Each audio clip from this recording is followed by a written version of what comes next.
പരിശുദ്ധ പരമ ദിവ്യകാരുണ്യത്തിന് ആരാധനയും സ്തുതിയും പുകഴ്ചയും ഉണ്ടായിരിക്കട്ടെ. ഞങ്ങളുടെ ഹൃദയങ്ങളിൽ വസിക്കുന്ന പരിശുദ്ധ പരമ ദിവ്യകാരുണ്യത്തിന് ആരാധനയും സ്തുതിയും പുകഴ്ചയും ഉണ്ടായിരിക്കട്ടെ. ഞങ്ങൾക്ക് ജീവൻ നൽകുന്ന പരിശുദ്ധ പരമ ദിവ്യകാരുണ്യത്തിന് ആരാധനയും സ്തുതിയും പുകഴ്ചയും ഉണ്ടായിരിക്കട്ടെ.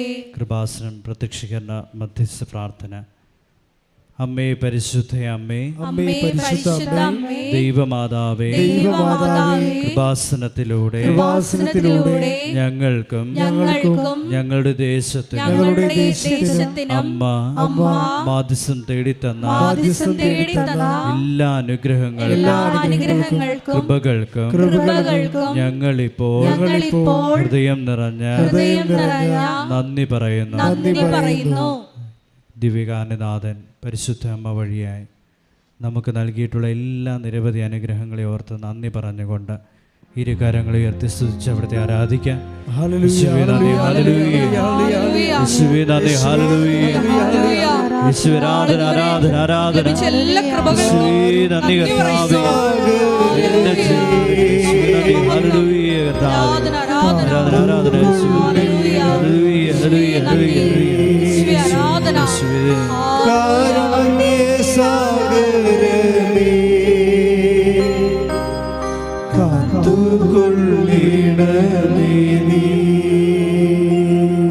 കരങ്ങൾ നെഞ്ചോട് ചേർത്ത് പിടിച്ച് ശിരസ് നമിച്ച് നമുക്ക് അവിടുത്തെ ആരാധിക്കാം.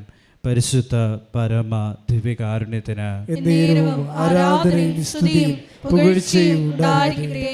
പ്രതിസന്ധികൾക്ക് മധ്യ വെളിച്ചമായി നിൽക്കുന്ന പരിശുദ്ധ പരമ ദിവ്യകാരുണ്യത്തിന് ആരാധനയും സ്തുതിയും പുകഴ്ചയും ഉണ്ടായിരിക്കട്ടെ. തളർന്നു പോകുന്ന മനസ്സുകൾക്ക് ബലമായി നിൽക്കുന്ന പരിശുദ്ധ പരമ ദിവ്യകാരുണ്യത്തിന് ആരാധനയും സ്തുതിയും പുകഴ്ചയും ഉണ്ടായിരിക്കട്ടെ.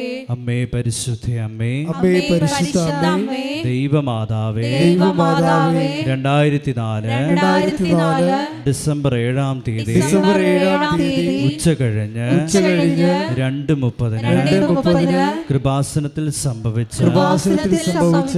അമ്മയുടെ പ്രത്യക്ഷപ്പെടലിനെ കുറിച്ച് തിരുസഭയ്ക്ക് സമർപ്പിച്ചിരിക്കുന്ന പഠനരേഖകളുടെ വസ്തുനിഷ്ഠവും ദൈവശാസ്ത്ര വിധിപ്രകാരമുള്ളതുമായ അന്വേഷണ പഠനങ്ങൾ നടത്തി ആ പ്രത്യക്ഷപ്പെടലിലൂടെ പ്രകടമായ ദൈവമാതാവിന്റെ പ്രത്യേക കരുതലും സംരക്ഷണവും വെളിപ്പെടുത്തുന്ന പീഡിതരുടെ ആശ്വാസവും പ്രവാചകന്മാരുടെ രാജ്ഞിയും വാഗ്ദാനത്തിന്റെ പേടകവും പ്രപഞ്ച പ്രകൃതിയുടെ മാതാവുമായ പരിശുദ്ധ അമ്മയുടെ ഭക്തി തിരുസഭയിൽ കൂടുതൽ പ്രചരിച്ച് ജീവിതത്തിന്റെ ദുരന്ത അവസ്ഥകളെ അകപ്പെട്ട് കഴിയുന്ന അനേകായിരം മക്കൾക്ക് ദൈവത്തിന്റെ സാന്നിധ്യവും സന്ധിപ്പും കൂടുതൽ അനുഭവിക്കുക വഴി ആത്മീയ വിശുദ്ധിയും ദൈവശക്തി കൈവരിക്കുവാൻ ഞങ്ങളുടെ കുടുംബങ്ങളെ ഇടയാക്കണമേ. ഒരിക്കൽ കൂടി ദിവ്യകാരുണ്യ നാഥനെ നമ്മുടെ ജീവിതത്തിലെ എല്ലാ മേഖലകളെ സമർപ്പിച്ചുകൊണ്ട് ഈ തിരുമണിക്കൂറുകളെ സമർപ്പിച്ചുകൊണ്ട് ബഹുമാനപ്പെട്ട ജോസഫ് അച്ഛനിലൂടെ പരിശുദ്ധാത്മാവിന്റെ അഭിഷേകത്താൽ ദൈവവചനങ്ങൾ നമുക്ക് ലഭിക്കുന്നതിനെ ഓർത്ത് നന്ദി പറഞ്ഞുകൊണ്ട് എല്ലാ മേഖലയെ സംബന്ധിച്ച് ഇരുകരങ്ങളെ എടുത്ത് നമുക്ക് സ്തുതിച്ച് ആരാധിക്കാം. യേശുവേ, എന്റെ ജീവിതത്തിലേക്ക് വരണമേ, എന്റെ കുടുംബത്തിലേക്ക് വരണമേ, നിമിഷങ്ങളെ അഭിഷേകമാക്കി മാറ്റണം. ഞങ്ങൾക്ക് ആവശ്യമായ ദൈവവചനങ്ങൾ നൽകി ഞങ്ങളെ പ്രബുദ്ധരാക്കുവാൻ നമ്മുടെ ജോസഫ് അച്ഛനെ അഭിഷേകം ചെയ്യണം. ഈ നിമിഷങ്ങളിലേക്ക് വലിയ കൃപ, സ്വർഗീയ അഗ്നി ഈ കുടുംബത്തിന്റെ മേലെ എല്ലാവരുടെ മക്കളുടെ മേലെ ഇറങ്ങി വരണമേ. ഹല്ലേലൂയ, യേശുവേ നന്ദി, ഹല്ലേലൂയ, ഹല്ലേലൂയ, ഹല്ലേലൂയ.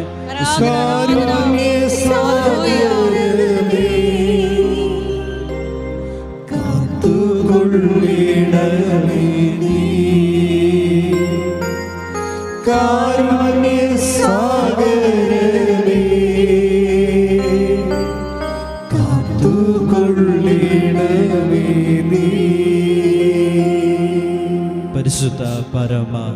ദിവ്യകാരുണ്യത്തിന് എന്നേരവും ആരാധനയും സ്തുതിയും പുകഴ്ചയും ഉണ്ടായിരിക്കട്ടെ. ഓരോ പ്രഭാതത്തിലും പുതിയ സ്നേഹം നൽകി ഞങ്ങളെ അനുഗ്രഹിക്കുന്ന പരിശുദ്ധ പരമ ദിവ്യകാരുണ്യത്തിന് എന്നേരവും ആരാധനയും സ്തുതിയും പുകഴ്ചയും ഉണ്ടായിരിക്കട്ടെ. ഞങ്ങളുടെ ഹൃദയത്തെ കത്തിച്ചൊലിപ്പിക്കുന്ന പരിശുദ്ധ പരമ ദിവ്യകാരുണ്യത്തിന് എന്നേരവും ആരാധനയും സ്തുതിയും പുകഴ്ചയും ഉണ്ടായിരിക്കട്ടെ.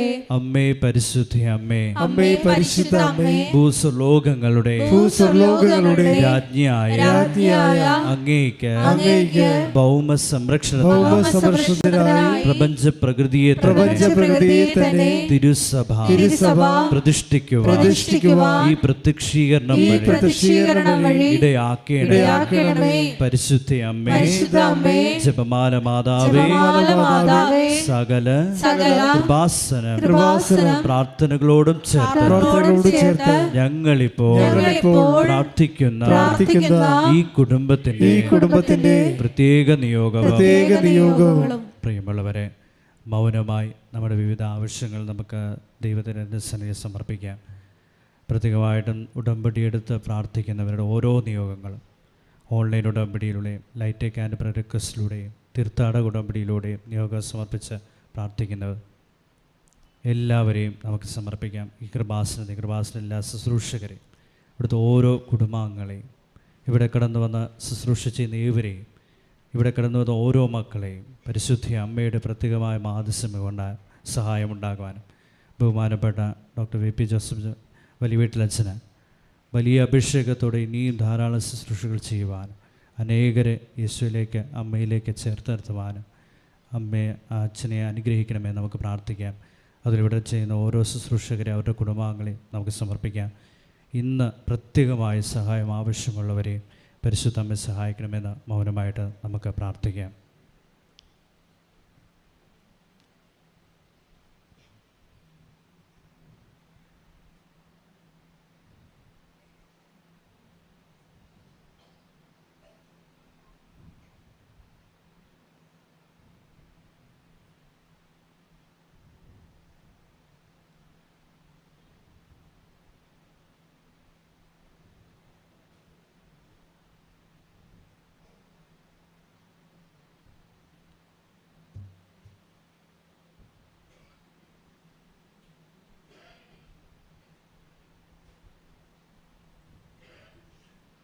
നമുക്ക് ഏറ്റുചൊല്ലാം. അമ്മയുടെ പ്രത്യക്ഷീകരണത്തിന്റെ ഈ അനുഗ്രഹവേളയിൽ ഞങ്ങൾക്ക് സാധിച്ചു തരുവാൻ കനിയണമേ. ആമേൻ. ഒരിക്കൽ കൂടി ഇരു കരങ്ങൾ ഉയർത്തി നമുക്ക് അവിടുത്തെ സ്തുതിച്ച് ആരാധിക്കാം.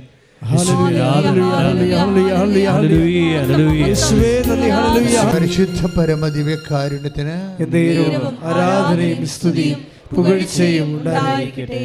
പരിശുദ്ധ പരമദിവ്യകാരുണ്യത്തിന് ആരാധനയും സ്തുതിയും പുകഴ്ചയും ഉണ്ടായിരിക്കട്ടെ. പരിശുദ്ധ പരമദിവ്യകാരുണ്യത്തിന് ആരാധനയും സ്തുതിയും പുകഴ്ചയും ഉണ്ടായിരിക്കട്ടെ. നമുക്കിരിക്കാം.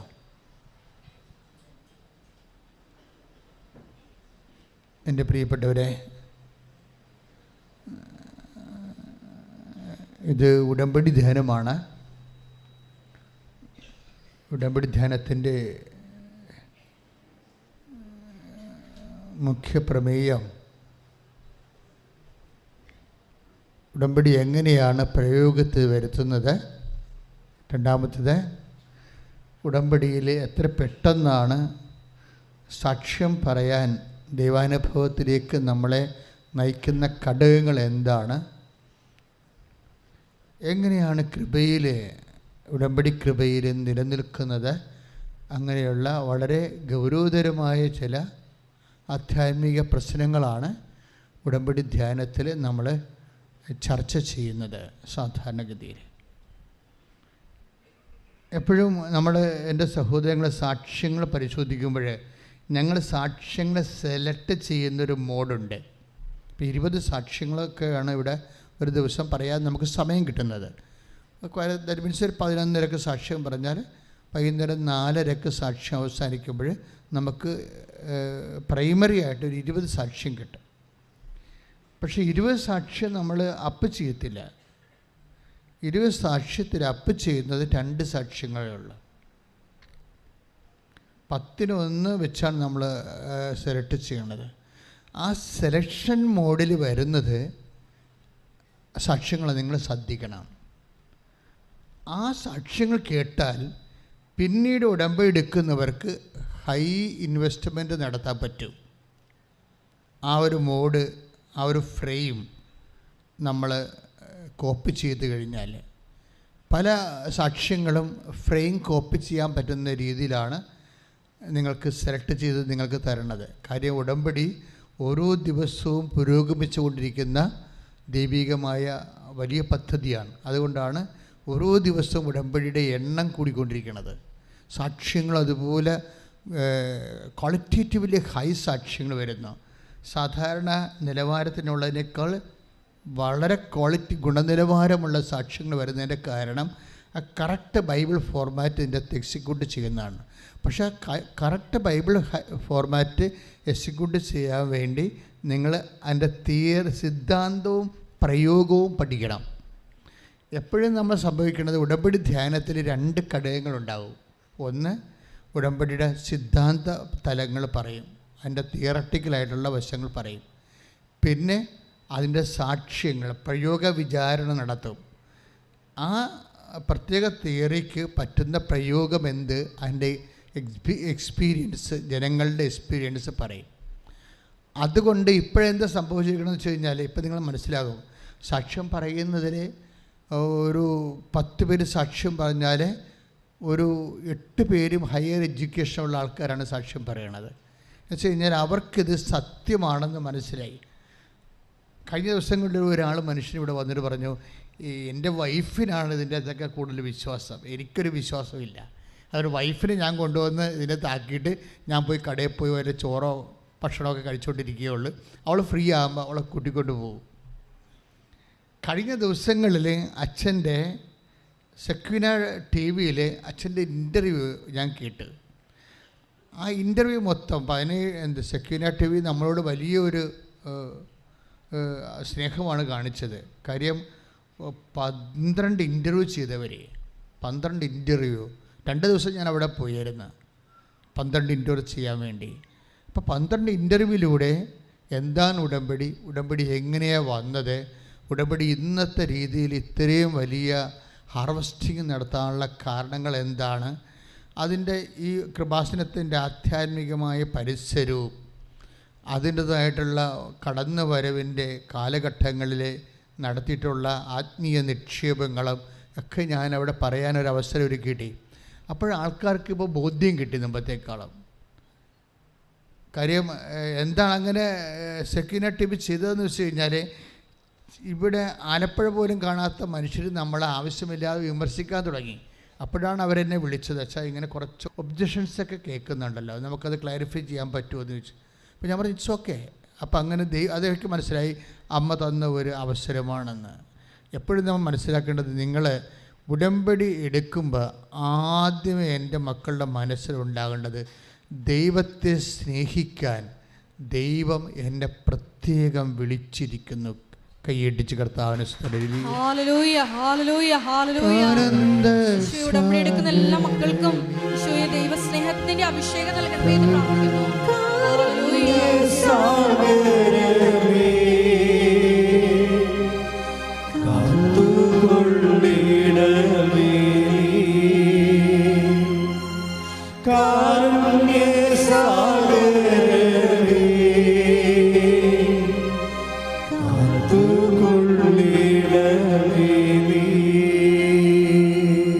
അതെന്താ സംഭവിച്ചാൽ, നമ്മൾ ഈ ഉടമ്പടിയുടെ ഒരു പ്രധാനപ്പെട്ട ഒരു അനുഭവമാണ് ടൈം ഷോർട്ടണിങ്. ടൈം ഷോർട്ടണിങ് എന്ന് പറയുന്നത് എന്താ? സമയ ചുരുക്കം. അപ്പോൾ സമയ ചുരുക്കം തന്നെ അല്ല, ലൈറ്റ് വെയ്റ്റനിങ് എന്ന് പറഞ്ഞൊരു പ്രതിഭാസമുണ്ട്. ലൈറ്റ് വെയ്റ്റനിങ് എന്ന് വെച്ച് കഴിഞ്ഞാൽ ഇതിൻ്റെ ഭാരം കുറഞ്ഞു വരിക. ഈ ടൈം ഷോർട്ടണിങ് എന്ന് പറയുന്ന സമയച്ചുരുക്കവും ലൈറ്റ് വെയ്റ്റനിങ് എന്ന് പറയുന്ന ഭാരക്കുറവും ഉടമ്പടിയുടെ ഒരു വലിയ അനുഭവമാണ്. ഭാരമെന്ന് ഇപ്പോൾ കഴിഞ്ഞ ദിവസങ്ങൾ എന്താ പറഞ്ഞത്, ഒരു സാക്ഷ്യം എന്ന് പറയണത്, അവർക്ക് എൻ്റെ കലിബറുണ്ട്, അവർ മെറിറ്റോറിയസ് ആണ്. അതുകൊണ്ട് അവരവരിൽ തന്നെ വിശ്വസിച്ചുകൊണ്ട് അവർ IELTS എഴുതുകയാണ്. പക്ഷേ അത് 3 ഫ്ലോപ്പായിപ്പോയി. പിന്നെ അവർക്കത് ഭാരപ്പെട്ട ഒരു വിഷയമായി മാറി. ഭാരപ്പെട്ട വിഷയം എന്ന് പറയണത് നമുക്കറിയാം.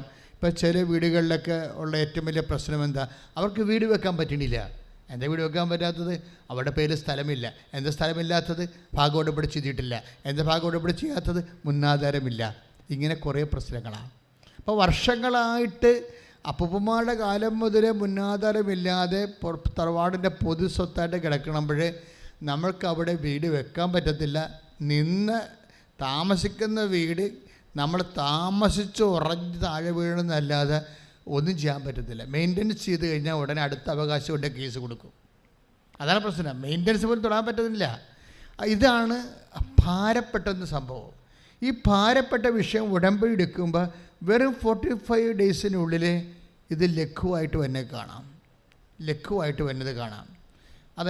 അതാണ് ഈ ലൈറ്റ് വെയ്റ്റനിങ് എന്ന് പറയുന്നത്. ഇതുപോലെ തന്നെയാണ് അവർക്ക് ഇപ്പോൾ കഴിഞ്ഞ ദിവസങ്ങളിലൊരു സാക്ഷ്യം എന്ന് പറയുന്നത് മകളുടെ ഇപ്പം സുകുമാരൻ്റെ മുരട് മൂർക്കം പാമ്പിൻ്റെ ഇടയിലൂടെ സുകുമാരൻ്റെ അമ്മയുടെ കരഗ്രഹിച്ചുള്ള സുകുമാരൻ്റെ ആത്മീയ യാത്രയെന്ന് പറഞ്ഞൊരു സാക്ഷ്യമുണ്ട്. എൻ്റെ അമ്മയെ ഇട്ടപ്പോൾ തന്നെ ഇപ്പോൾ 1 ലക്ഷത്തോളം അടുത്തായി. അതെന്താ കാര്യം? മുരട് മൂർക്കം പാമ്പ് ഇതിൻ്റെ ഇടയിലൂടെ പരിശുദ്ധ അമ്മയുടെ കരം ഗ്രഹിച്ചുള്ള സുകുമാരൻ്റെ ആത്മീയ യാത്ര. എന്താ അവരുടെ വിഷയം? എന്താ അതിൻ്റെ വിഷയം എന്ന് പറയണത്, അയാളുടെ അദ്ദേഹത്തിൻ്റെ മകള് MBBS സ്റ്റുഡൻ്റാണ്. അപ്പോൾ MBBS സ്റ്റുഡൻ്റായ പക്ഷേ എന്താ പ്രോബ്ലം എന്ന് വെച്ച് കഴിഞ്ഞാൽ ഇവളുടെ സബ്ജക്റ്റ് വൈസ് ഒക്കെ ക്യാച്ച് ചെയ്യാൻ പറ്റണില്ല. അത് ഭാരമാണ്. നമ്മൾ സംസാരിക്കുന്നത് ലൈറ്റ് വെയ്റ്റിങ്ങിനെ കുറിച്ചാണ്. അതായത് ലഘുത്വം, ഭാരലഘുത്വത്തെക്കുറിച്ച് സംസാരിക്കണം. ഉടമ്പടിയുടെ ഒരു പ്രധാനപ്പെട്ട ഇഫക്റ്റാണ് ഈ ഭാരലഘുത്വം. ആ സുകുമാരൻ്റെ സാക്ഷ്യം അത് ഭയങ്കര സാക്ഷ്യമാണ്. എന്ന് വെച്ച് കഴിഞ്ഞാൽ അവരെന്നാ ചെയ്തെന്ന് വെച്ചാൽ മകൾ അവിടുന്ന് ഇട്ടിട്ട് പോന്നു. ഹോസ്റ്റലിൽ നിൽക്കാൻ പറ്റാത്ത രീതിയിൽ പഠനം കണ്ടിന്യൂ ചെയ്യാൻ പറ്റണില്ല. അതൊരു ഡിപ്രഷൻ മോഡിലായിപ്പോയി ആൾ. നമുക്കറിയാം ഒത്തിരിയേറെ ഡിപ്രഷനുള്ള ആൾക്കാർ ഇവിടെ വരും. അതിൻ്റെ അവർക്കുള്ള കപ്പാസിറ്റികളൊക്കെ കൂടുതലാണ് അവർക്ക് അഭിമുഖീകരിക്കേണ്ടി വരുന്ന ജീവിത ഉത്തരവാദിത്വം. അങ്ങനെ വരുമ്പോൾ ചിലർ ഡിപ്രസ്ഡ് മോഡലാവും. കാര്യം ഒന്നും ചെയ്യാൻ പറ്റത്തില്ല. നമ്മൾ അവസാദമെന്ന് പറയും. ഭാരം മനസ്സിന് താങ്ങാൻ പറ്റാത്ത രീതിയിലാകുമ്പോൾ അവിടുന്ന് സാധാരണ മനുഷ്യൻ ചെയ്യണത് എന്താ? അവിടുന്ന് ഒന്നെങ്കിൽ കൂട് വിട്ടു പോരും. അതിന് ആത്മഹത്യ എന്നാണ് പറയണത്. ചില ആൾക്കാർ നാട് വിട്ടു പോകും, പോയി കളയും. വീട്ടിൽ കടം കയറിയൊക്കെ കഴിഞ്ഞാൽ ആൾക്കാർ പോയി കളയത്തില്ലേ, അതിന് നാട് വിട്ടു പോകും. ആത്മഹത്യ ചെയ്തതിനെ കൂട് വിട്ടു പോകും. ഈ ഡിപ്രഷൻ നിസ്സാര കാര്യമല്ല.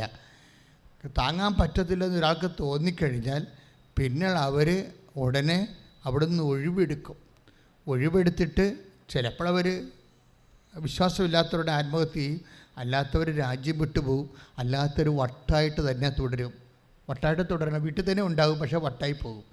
വട്ടായിട്ട് തുടരുന്നതിൻ്റെ ഉദ്ദേശം എന്ന് വെച്ച് കഴിഞ്ഞാൽ പിന്നെ അവർ ആരും ആക്രമിക്കത്തില്ല. കടക്കാർ വന്നാലും വെളിവില്ലാത്ത മനുഷ്യരോട് എന്ത് സംസാരിക്കാനാണ്? ഭാര്യയ്ക്കാണെങ്കിൽ പോലും കുടുംബത്തിൽ പൈസ ഇല്ല എന്നുണ്ടെങ്കിൽ മകളുടെ ഹോസ്റ്റൽ ഫീസ് ഇല്ലെങ്കിൽ മാനസിക രോഗമുള്ള ആളോട് എന്ത് സംസാരിക്കാനാണ്? അപ്പോൾ അതിൽ നിന്ന് ഒളിച്ചോടാൻ വേണ്ടി സ്വയമായിട്ടൊരു മനുഷ്യൻ കണ്ടുപിടിക്കുന്ന മാർഗമാണ് ചില സൈക്കോസിസായിട്ട് വരുന്ന രോഗങ്ങൾ. എല്ലാം അങ്ങനെയാണെന്നൊന്നും ഞാൻ പറയണില്ല.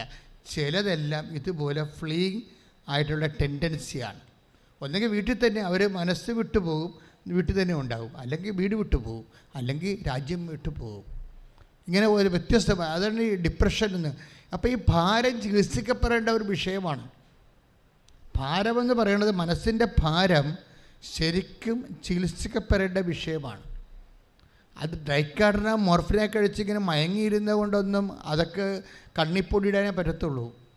അത് ഡയറക്റ്റ്. അതുകൊണ്ടാണ് ഈശോ പറയണത്, അധ്വാനിക്കുന്നവനെ, ഭാരം വഹിക്കുന്നവനെ, നിങ്ങൾ എൻ്റെ അടുത്ത് വരിക, ഞാൻ എന്ത് ചെയ്യും? ഞാൻ നിങ്ങളെ ആശ്വസിപ്പിക്കാം. എന്താ കാരണം? ഞാൻ ശാന്തശീലനാണ്, പിന്നെന്താണ്, വിനീത ഹൃദയനാണ്. എന്ത് ചെയ്യണം നിങ്ങൾ? എന്നിൽ നിന്ന് പഠിക്കണം. അപ്പോൾ വ്യഗ്രത കാണിക്കരുത്. ഉടനെ വണ്ടിയുടെ അകത്ത് കിടന്ന് ഓടാൻ നോക്കരുത്. ഉടനെ വണ്ടിയുടെ അകത്ത് കിടന്ന് ഓടി വണ്ടിക്ക് മുമ്പ് എത്താൻ വേണ്ടി വ്യഗ്രത കാണിക്കരുത്. നിങ്ങൾ എന്നിൽ നിന്ന് പഠിക്കണമെന്നാണ് പറയണത്. ക്രിസ്തുവിൽ നിന്ന് പഠിക്കാൻ വേണ്ടത് വെച്ചാൽ എല്ലാ വിഷയങ്ങൾക്കും അതിൻ്റേതായിട്ടുള്ള കാലികമായിട്ടുള്ള സൊല്യൂഷൻസ് ഉണ്ടാകും. അതുവരെ യു മസ്റ്റ് വെയിറ്റ്. അച്ഛൻ പറഞ്ഞാൽ മനസ്സിലായില്ലേ? ഈശോയിൽ നിന്ന് പഠിക്കുക എന്ന് വെച്ച് കഴിഞ്ഞാൽ ഈശോയുടെ ഒരു സമീപന രീതിയുണ്ട് വിഷയങ്ങളോടുള്ള. നമ്മൾക്ക് ആ വിഷയം അപ്പം തന്നെ പരിഹരിക്കണമെന്നാണ് നിങ്ങൾ പറയണത്. ചില വിഷയം അപ്പം തന്നെ പരിഹരിക്കാൻ പറ്റത്തില്ല. വെയിറ്റ് ആൻഡ് സീ ആണ് ചില വിഷയങ്ങൾ. ഇപ്പം തന്നെ ഉദാഹരണത്തിന് take the word of God 11:28 മത്തായി സ്ലിഹ ശ്രുതിക്കട്ടെ. യേശുവേ നന്ദി. അധ്വാനിക്കുന്നവരും ഭാരം വഹിക്കുന്നവരുമായ നിങ്ങളെല്ലാവരും എൻ്റെ അടുക്കൽ വരുവിൻ. അപ്പോൾ എല്ലാവരെയും വിളിച്ചിരിക്കുകയാണ്, എല്ലാ ജാതിക്കാരെയും വിളിച്ചിട്ടുണ്ട്, ക്രിസ്ത്യൻസിനെ മാത്രമല്ല. മനസ്സിലായില്ലേ? ഈശോയുടെ വചനത്തിൻ്റെ ഒക്കെ രീതി അഡ്രസ്സിങ് ഭയങ്കരമാണ്. പബ്ലിക് അഡ്രസ്സിങ് ആണ്. പിന്നെ ഇത്തിരി കടിക്കട്ടുകായിട്ടുള്ള കാര്യങ്ങൾ പറയുകയാണെങ്കിൽ ഈശോ ശിഷ്യന്മാർ അത് മനസ്സിലാക്കാൻ പറ്റുന്ന രീതിയിൽ ശിഷ്യന്മാരോട് മാത്രം പറയും. അത് രഹസ്യമായിട്ടേ പറയത്തുള്ളൂ. അത് ബൈബിളിൽ അതുണ്ട്. പക്ഷേ പൊതുകാര്യങ്ങൾ, പൊതുജീവിതത്തിലെ കാര്യങ്ങൾ ഓപ്പൺ ഫോറത്തിലാണ് ഈശോ സംസാരിക്കുന്നത്. വെച്ചാൽ പുറത്ത് പബ്ലിക്കാണ്. അതാണ് അധ്വാനിക്കുന്നവരും ഭാരം വഹിക്കുന്നവരായ നിങ്ങൾ എല്ലാവരും. എല്ലാവർക്കുമാണ് മുൻതൂക്കം. അല്ലാതെ ഈശോനെ ഹോണർ ആദ്യം ഈശോനെ ബാപ്റ്റിസം വഴി സ്വീകരിച്ച ആൾക്കാർ മാത്രമല്ല, എനിബഡി ഈശോനെ കേൾക്കാൻ മനസ്സുള്ള എല്ലാവരെയുമാണ് ഈ ആശ്വാസത്തിലേക്ക് വിളിച്ചിരിക്കുന്നത്. അത് നിങ്ങളെല്ലാവരും എൻ്റെ അടുത്ത് വരിക. അടുത്ത വചനം വായിച്ചേ. ഞാൻ നിങ്ങളെ ആശ്വസിപ്പിക്കാം. ഇന്ന് ലോകത്തിൽ ഒരു മനുഷ്യനും ഈ മനുഷ്യരാശിയോട് സംസാരിക്കാത്തൊരു സംഭവമാണ്. എന്താണ്? ഞാൻ നിങ്ങളെ ആശ്വസിപ്പിക്കാം. നമുക്കെത്രയോ സമാരാധ്യന്മാരെ മതസ്ഥാപകരും അതുപോലെ തന്നെ ലോകഗുരുക്കളൊക്കെ ഉണ്ടെങ്കിലും മനുഷ്യനെ ആശ്വസിപ്പിക്കാമെന്ന് അവൻ്റെ മുഖത്ത് നോക്കി ജാതിയും മതവും നോക്കാതെ പറഞ്ഞ ഒരേ ഒരാളാണ് ഈശോ. അതാണ് ഈശോയുടെ ദൈവത്വം എന്ന് പറയണത്. കൈ ഇട്ടിച്ച് കർത്താവിനെ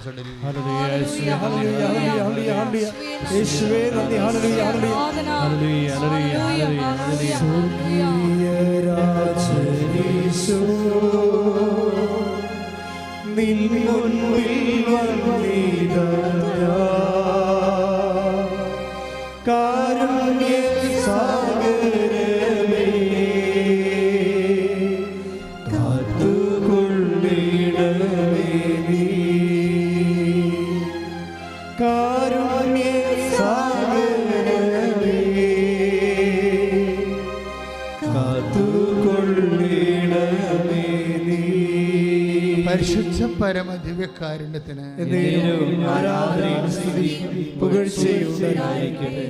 ഒരു കാര്യം എനിക്ക് നിങ്ങളോട് കൈകൂപ്പി അപേക്ഷിക്കാനുണ്ട്. അതായത് നമ്മൾ പാടിയാലും പ്രാർത്ഥിച്ചാലും ഇതിലെല്ലാം നമുക്ക് ദൈവസ്നേഹം ഫീൽ ചെയ്യാതെ പാടുകയും പ്രാർത്ഥിക്കുകയും ചെയ്യാം. പക്ഷേ നിങ്ങൾക്ക് ദൈവ അനുഭവം വേണമെന്നുണ്ടെങ്കിൽ when you sing with love of God, ദൈവസ്നേഹത്തോടെയാണ് അത് പാടേണ്ടത്. ഒരു വചനം കേൾക്കുമ്പോൾ എന്തുകൊണ്ടാണ് നമ്മൾ യേശുവേ സ്തോത്രമെന്ന് പറയണത്?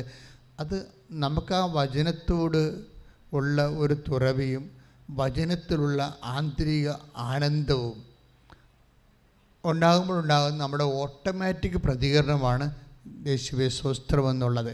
പക്ഷെ ഇതെല്ലാം ഈ മെക്കാനിസം എല്ലാം വർക്ക് ചെയ്യേണ്ടത് ഔട്ട് ഓഫ് ലവ് ആണ്.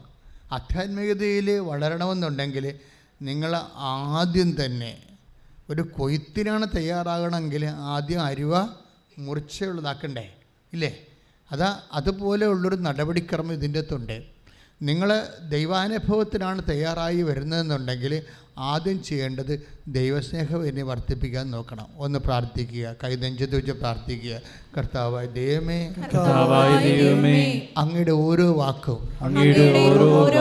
അങ്ങയെക്കുറിച്ചുള്ള ഓരോ ഗാനങ്ങളും, അങ്ങയുടെ നാമത്തിലുള്ള ഓരോ പ്രവൃത്തികളും കടുത്ത ദൈവസ്നേഹത്തോടെ സന്തോഷത്തോടെ നിർവഹിക്കുവാൻ എനിക്ക് പ്രത്യേക അഭിഷേകം നൽകണമേ. ശ്രദ്ധിക്കട്ടെ. ആരാധന മണിക്കൂറിലും വ്യാപരിക്കുവാൻ അഭിഷേകം ചെയ്യണമേ. ഉടമ്പടി നിബന്ധനകള് ദൈവസ്നേഹത്തോടെ പൂർത്തിയാക്കുവാൻ അഭിഷേകം ചെയ്യണമേ. നിന്നെ സ്നേഹിച്ചിടുന്നേ, നിന്നെ നിനച്ചു വാഴും, എന്നിലെഴുന്നള്ളണേ, എൻ ശക്തിയൊക്കെയോടും നിന്നെ സ്നേഹിച്ചിടുന്നേ, നിന്നെ നിനച്ചു വാഴും, എന്നിലെഴുന്നള്ളണേ. പരിശുദ്ധ പരമ ദിവ്യകാരുണ്യത്തിന് ആരാധനയും സ്തുതിയും പുകഴ്ചയും ഉണ്ടായിരിക്കട്ടെ. ഇപ്പോഴേ 11:28 ഈശോ എന്നാ പറഞ്ഞത്? നമുക്ക് സ്വസ്ഥത ഉണ്ടാകാൻ, ഡിപ്രഷൻ ഉണ്ടാവാതിരിക്കാൻ ഈശോ എന്നാ പറഞ്ഞത്? അധ്വാനിക്കുന്നവരും അധ്വാനിക്കുന്നവരും ഭാരം വഹിക്കുന്നവരും എൻ്റെ അടുക്കൽ വരും, ഞാൻ നിങ്ങളെ ആശ്വസിപ്പിക്കാം. ഞാൻ ശാന്തശീലനും വിനീത ഹൃദയനുമാണ്. എന്നിൽ നിന്ന് പഠിക്കുവേൻ. ഇപ്പൊ 2 കാര്യങ്ങളാണ് ഈശോയിൽ നിന്ന് പഠിക്കേണ്ടത്. ഒന്നെന്താണ്? ശാന്തശീലത. ഹറിബറി ആക്കരുത്, ധൃതി കാണിക്കരുത്. മനസ്സിലായില്ലേ? ധൃതി കാണിച്ചാൽ ധൃതിക്കാരെല്ലാവരും അഹങ്കാരികളാണെന്നാണ് വചനം പറയുന്നത്. അഹങ്കാരമാണ് പ്രശ്നം. നിങ്ങൾ ആരോ വലിയ കൊണാണ്ടറാണെന്ന് നിങ്ങൾ ധരിക്കുന്നു. അതുകൊണ്ട് അത് അംഗീകരിക്കാത്ത സമൂഹത്തിൽ അവരെ നിങ്ങൾ അറ്റാക്ക് ചെയ്യുന്നു. അങ്ങനെയാണ് ഇഷ്യൂ ഉണ്ടാകണത്. മനസ്സിലായില്ലേ? നിങ്ങൾ ആരോ ആണെന്നുള്ളത് നിങ്ങൾ ധരിക്കുന്നു. നിങ്ങളുടെ വിദ്യാഭ്യാസം, നിങ്ങളുടെ ജാതി, നിങ്ങൾ വളർന്നു വന്ന സാഹചര്യം, നിങ്ങളുടെ ഇത്രയും നാളുള്ള നിങ്ങളുടെ റെസ്യൂം, ബയോഡേറ്റ, അതിലൂടെ നിങ്ങൾ വളർന്ന് വന്നിട്ടുള്ള എല്ലാത്തിനെയും ഇടിച്ച് പൊടിച്ച് തരിപ്പണമാക്കി ഉയർന്നു വന്നിട്ടുള്ള നിങ്ങളുടെ കലിബർ കപ്പാസിറ്റി, അങ്ങനെ അതെല്ലാമായി നിങ്ങൾ നാളെ എപ്പോഴെങ്കിലും ഇതുപോലെ ഇതൊന്നും അംഗീകരിക്കാത്തൊരു വ്യക്തിയുടെ മുമ്പിൽ, ഒരു സമൂഹത്തിൻ്റെ മുമ്പിൽ, ഒരു സാഹചര്യത്തിൻ്റെ മുമ്പിൽ നിങ്ങൾ നിർത്തപ്പെടും. അപ്പോഴെന്ത് പറ്റും? നിങ്ങൾ ഹർട്ടാകും. അതാണ് വിഷയം. അതുകൊണ്ട് ഈശോ എപ്പോഴും ചെയ്യണമെന്ന് വെച്ചാൽ ഹറിബറി കാണിക്കുന്നവർ, ഇപ്പോൾ എല്ലാവർക്കും ഇപ്പോൾ കല്യാണം ഹറിബറി കാണിക്കേണ്ടവരുണ്ട്, ജോലി ഹറിബറി കാണിക്കുന്നത്. കഴിഞ്ഞ ഒരു 10-12 കൊല്ലം മുമ്പ് ഒരു ലേഡി എൻ്റെ അടുത്ത് വന്നു, ഒരു തിരി ഇങ്ങോട്ട് തന്നു. അന്ന് ഉടമ്പടി അമ്മ തന്നിട്ടില്ല, വെള്ളത്തിരിയാണ് ഉപയോഗിച്ചിട്ടുണ്ട്. ഒരു തിരി വന്നിച്ച് തന്നു. എനിക്കവളെ പരിചയമുള്ള എൻ്റെ നാട്ടുകാരത്തെ ആയതുകൊണ്ട് ഞാൻ പിന്നെ ഒന്നും പറഞ്ഞില്ല. ഞാൻ എന്താ വെച്ചാൽ പരിചയമുള്ള ആളല്ലേ, അടുപ്പമുള്ള ആളെ. അപ്പം ഞാൻ എന്തടിയാന്ന് ചോദിച്ചു. അപ്പോൾ പറഞ്ഞു, ഇത് വെഞ്ചരിച്ചാൽ എനിക്കിപ്പോൾ ജോലി വേണമെന്ന് പറഞ്ഞു. ഇത് വെഞ്ചരിച്ചാൽ എനിക്കിപ്പോൾ ജോലി വേണമെന്ന് പറഞ്ഞു. എന്താ പറ്റുക?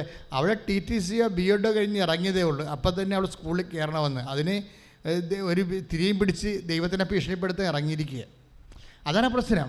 ഞാനത് വെഞ്ചരിച്ച് കൊടുത്തൊക്കെ ജോലി കിട്ടി. പക്ഷെ ഞാൻ അവളുടെ ഒരു കാര്യം പറഞ്ഞു, ഈ മോഡ് നീ ആവർത്തിക്കരുത്. ഈ മോഡ്, ഈ രീതിയിലുള്ള നിൻ്റെ ഈ എന്താണ് ഇപ്പം തന്നെ എടുത്ത പിടിച്ചാലേ എല്ലാം പിടിച്ചടക്കാൻ വേണ്ടിയുള്ള ഈ വ്യഗ്രതയില്ലേ, ഇത് ആവർത്തിക്കരുത്. അറ്റാക്ക് വരെ ഉണ്ടാകും കുറച്ച് കഴിയുമ്പോൾ. കാര്യം ജീവിതം അങ്ങനെയല്ല, സാഹചര്യങ്ങൾ അങ്ങനെയല്ല. എപ്പോഴെങ്കിലും ഒരു സംഭവം നടന്നു എന്ന് പറഞ്ഞ് അതേ മോഡിൽ നിങ്ങൾ ദൈവത്തിനെ എപ്പോഴും അളക്കരുത്. അങ്ങനെ വന്നാൽ ഇന്നല്ലെങ്കിൽ നാളെ ദൈവം നിങ്ങളുടെ കൈവിട്ടു പോകും. എന്താ കാര്യം എന്ന് വെച്ച് കഴിഞ്ഞാൽ ദൈവത്തിൻ്റെ രീതിയല്ല നിങ്ങളുടേത്. എന്താ പ്രശ്നം വെച്ചാൽ നിങ്ങളിൽ നല്ലൊരു ശതമാനം അഹങ്കാരമുണ്ട്. ധൃതി കാണിക്കുന്നവരിൽ എന്താ ഉള്ളത്? പരിശുദ്ധാത്മാവ് പ്രവർത്തിക്കാത്ത അഹങ്കാരമുണ്ട്. വലിയ കാര്യങ്ങൾ ദൈവത്തിന് ചെയ്യാൻ പറ്റത്തില്ല. ചെറിയ വല്ല പണി കിട്ടണമൊക്കെ നടന്നു ജോലി കിട്ടും. വലിയ കാര്യങ്ങൾ ദൈവം ഉദ്ദേശിച്ചിട്ടുണ്ടെങ്കിൽ ചെയ്യാൻ പറ്റത്തില്ല ധൃതിക്കാർക്ക്. അതെന്താ കാര്യം വെച്ച് കഴിഞ്ഞാൽ ഈ ഈശോ എന്താ പറഞ്ഞത്? ഞാൻ ശാന്തശീലനാണ്, പിന്നെന്താണ്? വിനീത ഹൃദയനാണ്. ഈ വിനീത ഹൃദയം ഉണ്ടായാൽ മാത്രമേ വലിയ കാര്യങ്ങൾ ചെയ്യാൻ പറ്റത്തുള്ളൂ. അതാണ് മരിയ സ്പിരിച്വാലിറ്റി. അതാണ് ലൂക്ക 1:49. ശ്രുതികട്ടെ ശ്രുതികട്ടെ. ഹല്ലേലൂയ ഹല്ലേലൂയ ഹല്ലേലൂയ. യേശുവേ നന്ദി, ആരാധന ആരാധന ഹല്ലേലൂയ ഹല്ലേലൂയ ഹല്ലേലൂയ. യേശുവേ നന്ദി കർത്താവേ, സ്തോത്രം യേശുവേ. ആരാധന ആരാധന ആരാധന ആരാധന. ഹല്ലേലൂയ ഹല്ലേലൂയ. 49. ലൂക്ക 1:49. ശക്തനായവൻ എനിക്ക് വലിയ കാര്യങ്ങൾ ചെയ്തിരിക്കുന്നു, അവിടുത്തെ നാമം പരിശുദ്ധമാണ്.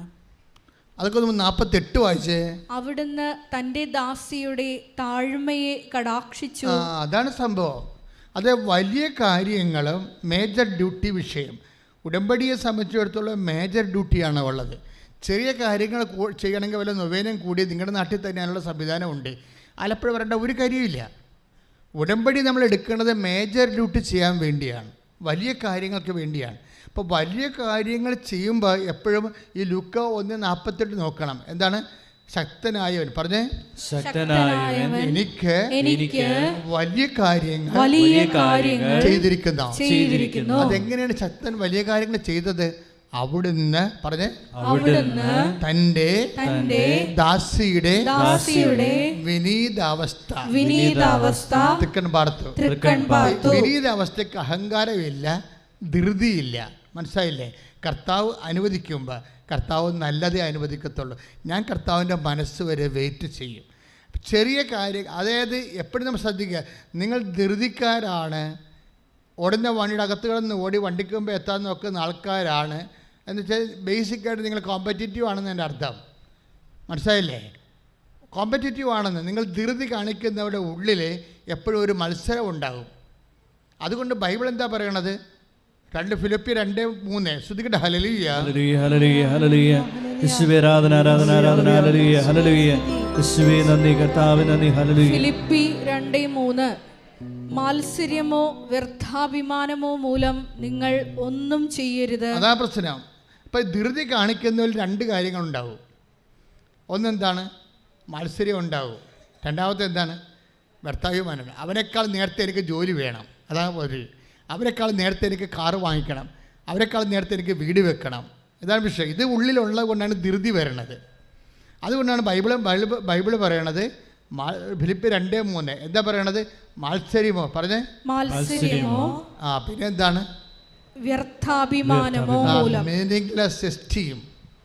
വ്യർത്ഥാഭിമാനം. അഭിമാനം എന്നല്ല, ബൈബിൾ അതിനെ തിരിക്കുന്നുണ്ട് വ്യർത്ഥാഭിമാനമെന്ന്. എന്ന് വെച്ച് കഴിഞ്ഞാൽ ഒരു പ്രയോജനമില്ലാത്ത അഭിമാനം. മത്സര്യമുള്ള ആൾക്കാർക്ക് വ്യർത്ഥാഭിമാനം ഉണ്ടാവും.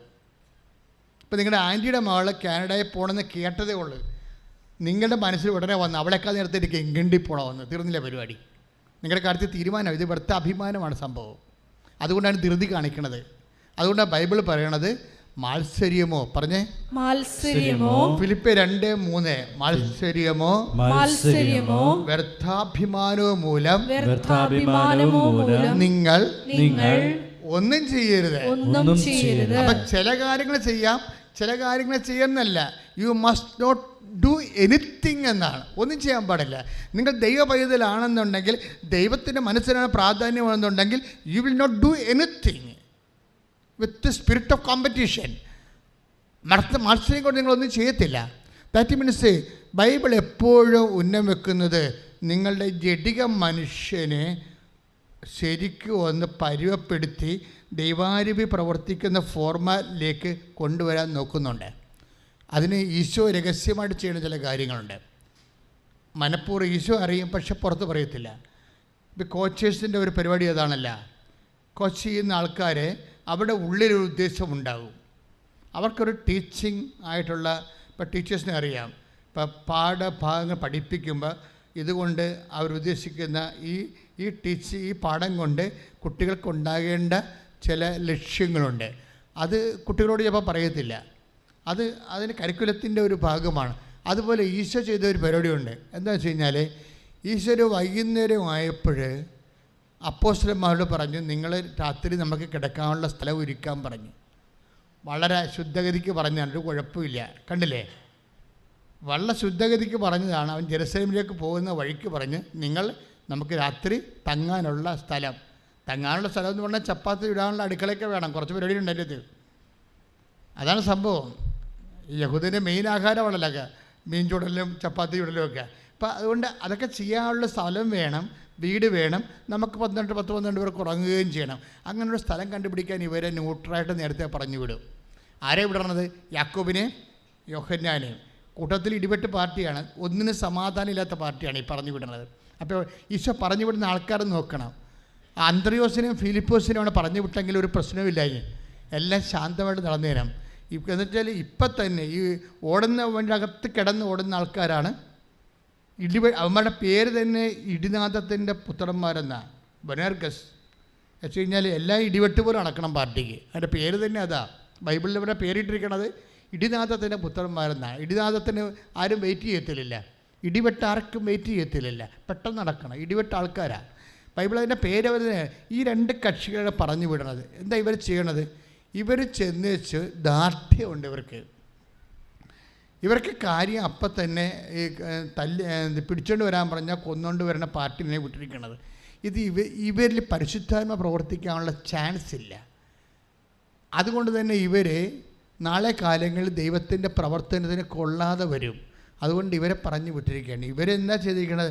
അവർ സമറിയക്കാരുടെ പട്ടണത്തിൽ ചെന്നിട്ട് അവരുമായിട്ട് ഇഷ്യൂ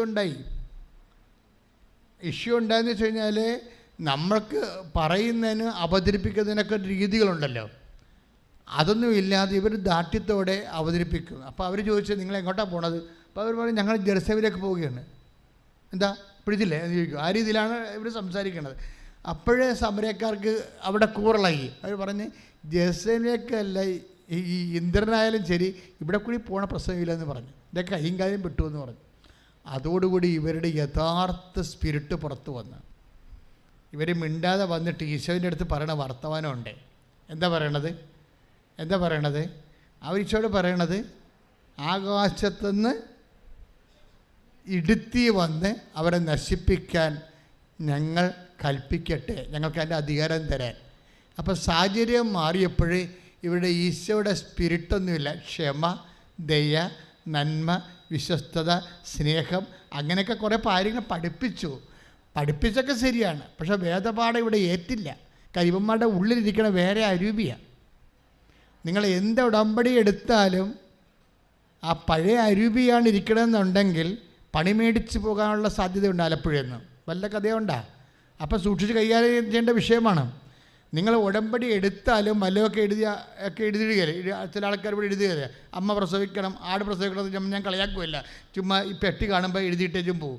അങ്ങനെ വല്ല എഴുതിയിടലും ആയിട്ട് ഈ പഴയ ആൾക്കാരുടെ തന്നെ ഇരിക്കാനാണ് ഉദ്ദേശിച്ചതെങ്കിൽ ഇത് വെളുക്കാൻ തേക്കണ പാണ്ടാകാൻ സാധ്യതയുണ്ട്. ഉടമ്പടിയുടെ സ്പിരിറ്റുണ്ട്. അതാണ് പ്രശ്നം. അവരെന്താ പറയുന്നത്? ഇവർ പറയണത്, ഞങ്ങൾ ഇവരോട് എന്തെല്ലാം പറഞ്ഞിട്ടുണ്ടെന്നറിയാം. ഇതിനുള്ളിൽ ഈ ആകാശത്തുനിന്ന് അഗ്നി ഇറങ്ങി സമറിയക്കാരെ നശിപ്പിക്കട്ടെ എന്ന് ഞങ്ങൾ കൽപ്പിക്കട്ടെ എന്നാണ് ഈശോയോട് ചോദിക്കുന്നത്. അപ്പോൾ ഈ കക്ഷികൾ ഇത്രയും നാൾ പഠിച്ച വേദപാഠം, കർത്താവിൽ നിന്ന് പഠിച്ച വചനങ്ങൾ എല്ലാം ഇവർ മറന്നു. കാര്യം ഇത് ലൂക്കായുടെ 10-ാം അധ്യായത്തിലാണ് ഈ സംഭവം ഉള്ളത്. ആ 7-ാം അധ്യായത്തിലേക്ക് ഈശോ പറഞ്ഞിട്ടുണ്ട് പലപ്പോഴും. അതായത് മറ്റുള്ളവർ നിങ്ങളോട് എന്ത് ചെയ്യണമെന്ന് നിങ്ങൾ ആഗ്രഹിക്കുന്നതോ അതുപോലെ മറ്റുള്ളവരോടും ചെയ്യണമെന്ന്. അതൊക്കെ പറഞ്ഞ് പഠിപ്പിച്ച ആ കക്ഷികളാണത്. പക്ഷെ പഠനമൊന്നും ഇവിടെ ഏറ്റില്ല. Take the word of God മറ്റുള്ളവരോട്. ശ്രദ്ധിക്കട്ടെ. ഹല്ലേലൂയ ഹല്ലേലൂയ ഹല്ലേലൂയ ഹല്ലേലൂയ ഹല്ലേലൂയ യേശുവേ ആരാധന ആരാധന ആരാധന ആരാധന ആരാധന ആരാധന ഹല്ലേലൂയ ഹല്ലേലൂയ ഹല്ലേലൂയ ഹല്ലേലൂയ ഹല്ലേലൂയ യേശുവേ നന്ദി കർത്താവേ യേശുവേ നന്ദി ഹല്ലേലൂയ ഹല്ലേലൂയ ഹല്ലേലൂയ ഹല്ലേലൂയ യേശുവേ നന്ദി കർത്താവേ നന്ദി ഹല്ലേലൂയ യേശുവേ നന്ദി ഹല്ലേലൂയ ഹല്ലേലൂയ ആരാധന ആരാധന ആരാധന അങ്ങേക്ക് ആരാധന ആരാധന ആരാധന ആരാധന അങ്ങേക്ക്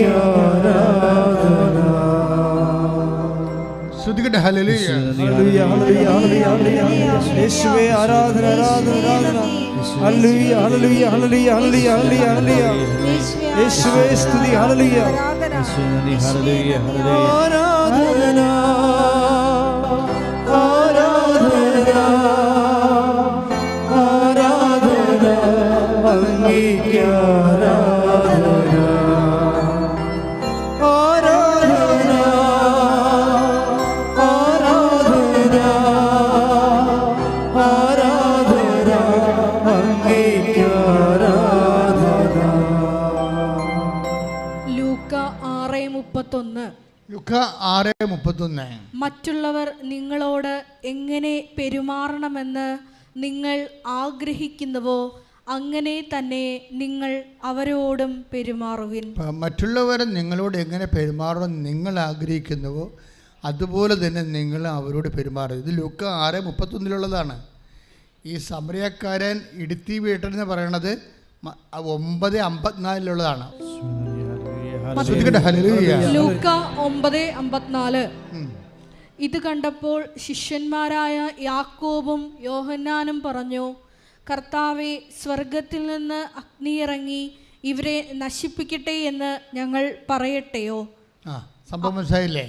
6:31 എന്താ പറഞ്ഞിരിക്കണത്? ഈശോ പഠിപ്പിച്ചത് എന്താണ്? 6:31 ഈശോ പഠിപ്പിച്ചത് എന്താണ്? മറ്റുള്ളവർ നിങ്ങളോട് എങ്ങനെ പെരുമാറണമെന്ന് നിങ്ങൾ ആഗ്രഹിക്കുന്നുവോ അതുപോലെ നിങ്ങൾ അവരോട് പെരുമാറി. ഇത് ഗോൾഡൻ റൂൾ എന്നാണ് പറയണത്. ഈ ഗോൾഡൻ റൂളിൻ്റെ യൂണിവേഴ്സിറ്റിയിൽ പഠിച്ചിറങ്ങിയ കക്ഷികളാണ് ഇപ്പോഴും പോയിട്ട് നേരെ ഓപ്പോസിറ്റ് ഒരു വിഷയം വന്നപ്പോഴേ അവിടെ തനി സ്വഭാവം കാണിക്കണത്.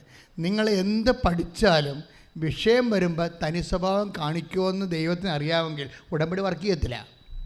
പിടികുട്ടിയാ ഒറ്റ നടക്ക് പോകത്തില്ല ഈ സംഭവം. നിങ്ങൾ എന്ത് പഠിച്ചാലും നിങ്ങൾക്കൊരു ഇഷ്യൂ ഉണ്ടാകുമ്പോൾ നിങ്ങളുടെ തനി സ്വഭാവം പുറത്തെടുക്കുമെന്ന് ദൈവത്തിന് തോന്നിയാൽ ഈശോ ചോദിക്കുന്ന ഒരു ചോദ്യമുണ്ട്. എന്താ ചോദ്യം? What spirit leads you? 9:55 ടിപ്പണി നോക്കുക. 9:55 ടിപ്പണി. ശ്രുതിക്കട്ടെ. ഹല്ലേലൂയ ഹല്ലേലൂയ ഹല്ലേലൂയ ഹല്ലേലൂയ ഹല്ലേലൂയ ഹല്ലേലൂയ യേശുവേ നന്ദി, യേശുവേ സ്തുതി. ഹല്ലേലൂയ ഹല്ലേലൂയ ആരാധന ആരാധന അങ്ങേക്ക് ആരാധന ആരാധന ആരാധന ആരാധന അങ്ങേക്ക് ആരാധന. പരിശുദ്ധ പരമദിവ്യകാരുണ്യത്തിന് ആരാധനയും സ്തുതിയും പുകഴ്ചയും ഉണ്ടായിരിക്കട്ടെ. ലൂക്ക 9:54 ടിപ്പണി. ടിപ്പണി എന്ന് മനസ്സിലായി? ടിപ്പണി എന്ന് വെച്ചാൽ ഫുട് നോട്ട്സ്. ബൈബിളിലെ ചില കയ്യെഴുത്ത് പ്രതികൾ പ്രധാനപ്പെട്ടതാണെങ്കിൽ അത് മെയിൻ സ്ട്രീമിൽ കണ്ടില്ലെങ്കിൽ ടിപ്പണിയിലുണ്ടാകും. ആ ടിപ്പണിയിൽ പ്രധാനപ്പെട്ട ചില കയ്യെഴുത്ത് പ്രതികളിലുള്ളതാണ് പറയണത്. 9:55 പറഞ്ഞു. കർത്താവെ, ഏലിയ ചെയ്തതുപോലെ സ്വർഗത്തിൽ നിന്ന് അഗ്നി ഇറങ്ങി വന്ന് ഇവരെ നശിപ്പിക്കട്ടെ എന്ന് ചില കയ്യെഴുത്ത് പ്രതികളിൽ കാണുന്നു. Next word. ചില കയ്യെഴുത്ത് പ്രതികളിൽ താഴെപ്രകാരവും കാണുന്നു. അവൻ തിരിഞ്ഞ് അവരെ ശാസിച്ചുകൊണ്ട് പറഞ്ഞു, ഏതു വിധത്തിലുള്ള ആത്മാവാണ് നിങ്ങൾക്കുള്ളത് എന്ന് നിങ്ങൾ അറിയുന്നില്ല. അതാണ് വിഷയം. അതായത് വചനം നടപ്പിൽ വരുത്തണമെങ്കിൽ നമുക്കറിയാമല്ലോ, ഉടമ്പടി എന്ന് പറയുന്നത് എന്താണ്? അവൻ പറയണ പോലെ ചെയ്യുന്നതാണ്. അങ്ങനെ ചെയ്യണമെന്നുണ്ടെങ്കിൽ ആദ്യം സ്പിരിറ്റ് ഡിസേൺ ചെയ്യേണ്ടി വരും. നമ്മളിലുള്ള സ്പിരിറ്റില്ലേ, അതാണ് 9:54. ഇപ്പോൾ ഇവരെന്താ, യാക്കോബ് യോഹന്നാൻ എന്താ പറഞ്ഞത്? സ്വർഗത്തിൽ നിന്ന് അഗ്നി ഇറങ്ങി അവരെ നശിപ്പിക്കട്ടെ എന്ന് പറഞ്ഞു. അപ്പോൾ ഈശോ എന്താ തിരിച്ചു വയ്ക്കണത്? What spirit leads you? എന്തരൂപിയാണ് നിങ്ങളെ നയിക്കുന്നത്? എന്തരൂപിയായിരിക്കും? അവരെ അഗ്നി ഇറങ്ങി നശിപ്പിക്കട്ടെ എന്ന് പറയുമ്പോൾ എന്തരൂപിയായിരിക്കും? അത് യോഹന്നാൻ 10:10 അരൂപിയാണ്. Take the word of God. Yohannan 10:10. ശ്രദ്ധിക്കട്ടെ. ഹല്ലേലൂയ 10:10.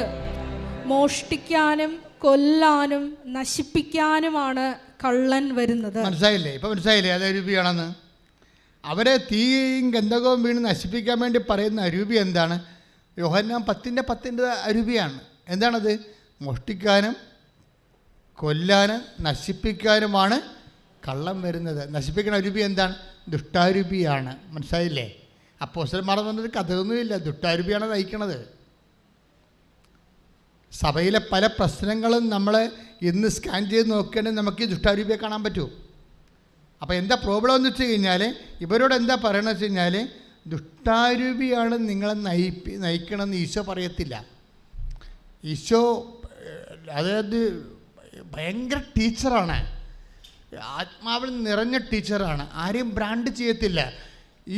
U are leading by the evil spirit എന്ന് ഈശോ പറഞ്ഞില്ല. You must introspect. നിങ്ങളത് ആന്തരികമായിട്ട് ശോധന ചെയ്തെടുക്കണം. എന്ത് ചെയ്യണം?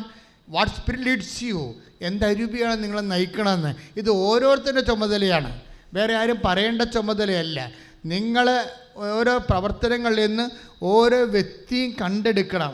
ഉടമ്പടി ചെയ്യുമ്പോൾ അവൻ പറയണ പോലെയാണ് ചെയ്യേണ്ടതെങ്കിൽ, അങ്ങനെ ചെയ്യണമെങ്കിൽ ചുമ്മാ ചെയ്യാൻ പറ്റത്തില്ല. 3 അരൂപിയുണ്ട്.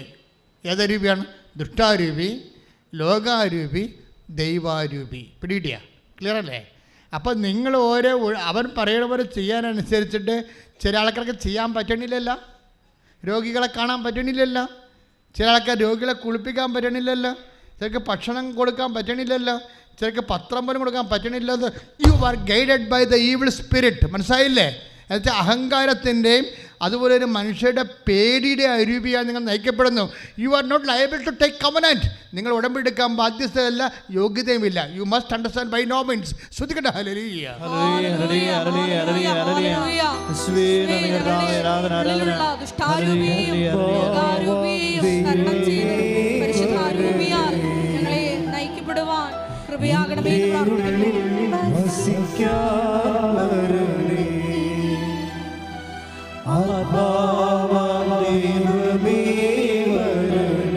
കൈയടിച്ചുകൊണ്ട് പാടുക. എന്റെ ഉള്ളിൽ വസിക്കാൻ വരണേ, ദാഹിച്ചു നിന്നെ ഞാൻ തേടുന്നു, സ്വർഗം തുറന്നിറങ്ങി നീ വരണേ, ദാഹിച്ചു നിന്നെ ഞാൻ തേടുന്നു, സ്വർഗം തുറന്നിറങ്ങി നീ വരണേ, ദൈവമേ വരണേ, എന്റെ ഉള്ളിൽ വസിക്കാൻ വരണേ. പരിശുദ്ധ പരമ ദിവ്യകാരുണ്യത്തിന് അപ്പോൾ 9:55 അല്ലെങ്കിൽ 9:54 ലൂക്കാസ് വിശേഷത്തിന് ടിപ്പണിയിൽ ഈശോ ചോദിക്കുന്ന ചോദ്യമാണ്, വാട്ട് സ്പിരിറ്റ് ലീഡ്സ് യു? എന്തരൂപിയാണ് നിങ്ങളെ നയിക്കുന്നത്? ഉടമ്പടി അവൻ പറയണ പോലെ ചെയ്യണതാണ്. പക്ഷെ ചെയ്യണമെന്നുണ്ടെങ്കിൽ പല അരൂപികളും നമുക്ക് ചെയ്യാൻ പറ്റും. ദുഷ്ടാരൂപി ചെയ്യാൻ പറ്റും, ലോകാരൂപി ചെയ്യാൻ പറ്റും. പല കാര്യങ്ങളിലും വന്നിരിക്കുന്ന മത്സരങ്ങളെല്ലാം മത്സരത്തിലാണ് നിങ്ങൾ ഉടമ്പടിയിലെ നിയോഗങ്ങൾ വെച്ചിരിക്കണമെങ്കിൽ അത് ലോകാരൂപിയിലാണ്, വർക്കൗട്ട് ചെയ്യത്തില്ല. മത്സരത്തിലാണ് നിങ്ങൾ ഒരു സ്ഥലം വിൽക്കാൻ പോകുമെന്ന് വിചാരിച്ചോ, സ്ഥലം വിൽക്കണമെന്ന് വിചാരിച്ചോ, അകലെ കിടക്കുന്ന സ്ഥലമാണ്, നമുക്കവിടെ പോയി നോക്കാനൊന്നും പറ്റത്തില്ല, നാട്ടുകാരെ കൈകേറുകയാണ്, അതൊക്കെ ശരിയാണ്, ആ പ്രശ്നങ്ങളെല്ലാം ശരിയാണ്, അതിനകത്ത് തെറ്റാണ്. പക്ഷേ നിങ്ങളത് വിൽക്കാൻ പോകുന്നത് എന്തിനാണ് വിൽക്കാൻ പോണത്? നിങ്ങൾ വിൽക്കാൻ പോകുന്നതിൻ്റെ കാരണം 2 കാര്യങ്ങളാണ്. ഒന്ന്, ഒരു നില കൂടി എടുക്കാൻ ഉദ്ദേശിക്കുന്ന വീടിന്, അത് കുഴപ്പമില്ല, മകളുടെ കല്യാണമാണ്, അതൊക്കെ പറഞ്ഞാൽ ദൈവം അനുവദിക്കും. പക്ഷേ അതിനുശേഷം നിങ്ങൾ കാറിൻ്റെ ബ്രാൻഡ് മാറ്റാൻ പോകുന്നു, അതും ചില സമയത്ത് ദൈവം അംഗീകരിക്കും. പക്ഷേ ഉദ്ദേശം എന്താണ്? മത്സരമാണ് എൻ്റെ ഉദ്ദേശമെങ്കിൽ പണി പാളാൻ സാധ്യതയുണ്ട്. അയൽവാസികളുടെയും ബന്ധുക്കളുടെയും കാറിനേക്കാൾ മേത്തരം കാറ് മേടിച്ചിട്ട് അവിടെ മേക്കെട്ട് കയറാനാണ് നിങ്ങളുടെ ഉദ്ദേശമെന്നുണ്ടെങ്കിൽ നിങ്ങൾ അടപ്പിൽ വെച്ച് വെള്ളമെടുത്ത് വാങ്ങി വെക്കേണ്ടി വരും. നടക്കത്തില്ല. കാര്യം അരൂപി വേറെയാണ്. അതാണ് ചോദ്യം. What spirit leads U? ചുമ്മാ അങ്ങനെ കൊണ്ടുവന്ന് കെട്ടിത്താത്തിയിട്ടൊരു കാര്യമില്ല. നിങ്ങളുടെ അരൂപി എന്താണ് നിങ്ങൾ അറിയണം. എന്താണ് നിങ്ങളുടെ ഉദ്ദേശം? നാട്ടുകാരുടെ മേക്കെട്ട് കയറാനാണ്, അവരെക്കാൾ വലിയ കേമത്വം നടിക്കാനാണ് ഉദ്ദേശം എന്നുണ്ടെങ്കിൽ അത് ഫിലിപ്പ് 2:3 മത്സര്യമോ വ്യർത്ഥാഭിമാനമോ മൂലം ഒന്നും ചെയ്യരുത്. കാര്യം എന്താണ്? അത് ലോകാരൂപിയാണ്. ഈ ആത്മാവിനെ സ്വീകരിക്കാൻ ലോകത്തിന് പറ്റത്തില്ല. 14-17 ശ്രദ്ധിക്കട്ടെ. ഹല്ലേലൂയ, ഹല്ലേലൂയ, ഹല്ലേലൂയ, ഹല്ലേലൂയ, ഹല്ലേലൂയ. ഹല്ലേലൂയ, ഹല്ലേലൂയ, ഹല്ലേലൂയ, ഹല്ലേലൂയ. യേശുവേ നന്ദി. ഹല്ലേലൂയ, ഹല്ലേലൂയ. ആരാധന, ആരാധന. യോഹന്നാൻ 14:17. യോഹന്നാൻ 14:17. ഈ സത്യാത്മാവിനെ സ്വീകരിക്കാൻ ലോകത്തിന് സാധിക്കുകയില്ല. പറഞ്ഞേ, ഈ സത്യാത്മാവിനെ സ്വീകരിക്കാൻ, ഈ സത്യാത്മാവിനെ സ്വീകരിക്കാൻ ലോകത്തിന് സാധ്യമല്ല. എന്ന് വെച്ചാൽ എന്താ അർത്ഥം എന്നറിയാവോ? ലോക അരൂപിയിലാണ്, മത്സരത്തിലാണ് നിങ്ങൾ നയിക്കുന്നതെങ്കിൽ ആത്മാവിനെ സ്വീകരിക്കാൻ പറ്റത്തില്ല. ഇവിടെ വെച്ച് ചാപ്റ്റർ ക്ലോസ് ചെയ്യാണ്. ചില ആൾക്കാർക്ക് സാക്ഷ്യം പറയാൻ പറ്റും. ചില ആൾക്കാരുടെ ഉടമ്പടി നീലയാണ്. കുറേ നമുക്കറിയാമല്ലോ, ആദ്യത്തെ ഘട്ടത്തിൽ ഉടമ്പടി പച്ചയാണ്, രണ്ടാമത്തെ വർഷം ഉടമ്പടി നീലയാണ്, മൂന്നാമത്തെ വർഷം ഉടമ്പടി വെള്ളയാണ്, നാലാമത്തെ വർഷം ഉടമ്പടി ആഷ് കളറാണ്, മാതാവിൻ്റെ കളറാണ്. ഈ ആഷ് കളർ വരെ എത്തിയിട്ടും സാക്ഷ്യം പറയാൻ പറ്റുന്നില്ലെങ്കിൽ something is rotten somewhere else, എന്തോ ഒരു കുഴപ്പമുണ്ട്. അതാ വിഷയം. ഉടമ്പടിയുടെ കളർമാരുടെ കാര്യമില്ല, നിങ്ങളുടെ കളർ ആദ്യം മാറണം. മനസ്സിലായില്ലേ? അത് എവിടെയൊരു കുഴപ്പമുണ്ട്. ഇത്രയും നാളായിട്ട് ആ വിഷയത്തിൽ സമാധാനം ഇല്ലെന്നുണ്ടെങ്കിൽ ചില വിഷയങ്ങളെങ്കിലും അരൂപിയുടെ പ്രോബ്ലമാണ്. എന്താ കാര്യം? ഈ സത്യാത്മാവിനെ സ്വീകരിക്കാൻ, ഉടമ്പടി പ്രവർത്തിക്കുന്ന ആത്മാവിനെ സ്വീകരിക്കാൻ ലോകത്തിന് സാധ്യമല്ല. 14-17 എന്താണ്? ലോക അരൂപിയാൽ നയിക്കപ്പെടുന്നവർക്ക് പരിശുദ്ധാത്മാവിൻ്റെ പ്രവർത്തനം കിട്ടാൻ സാധ്യതയില്ല. അതുകൊണ്ട് ആദ്യമേ ലോകാരൂപിയിലാണ് നയിക്കപ്പെടുന്നത് എന്ന് നിങ്ങൾക്ക് തോന്നുന്നുണ്ടെങ്കിൽ ആ ലോകാരൂപിയുടെ ബന്ധനങ്ങൾ ഞങ്ങൾ നിങ്ങളോട് പറയത്തില്ല. വ്യഭിചാരം ചെയ്യരുതെന്നും പറയത്തില്ല. പറഞ്ഞിട്ടുണ്ട്, എവിടെ പറഞ്ഞിട്ടുണ്ട്.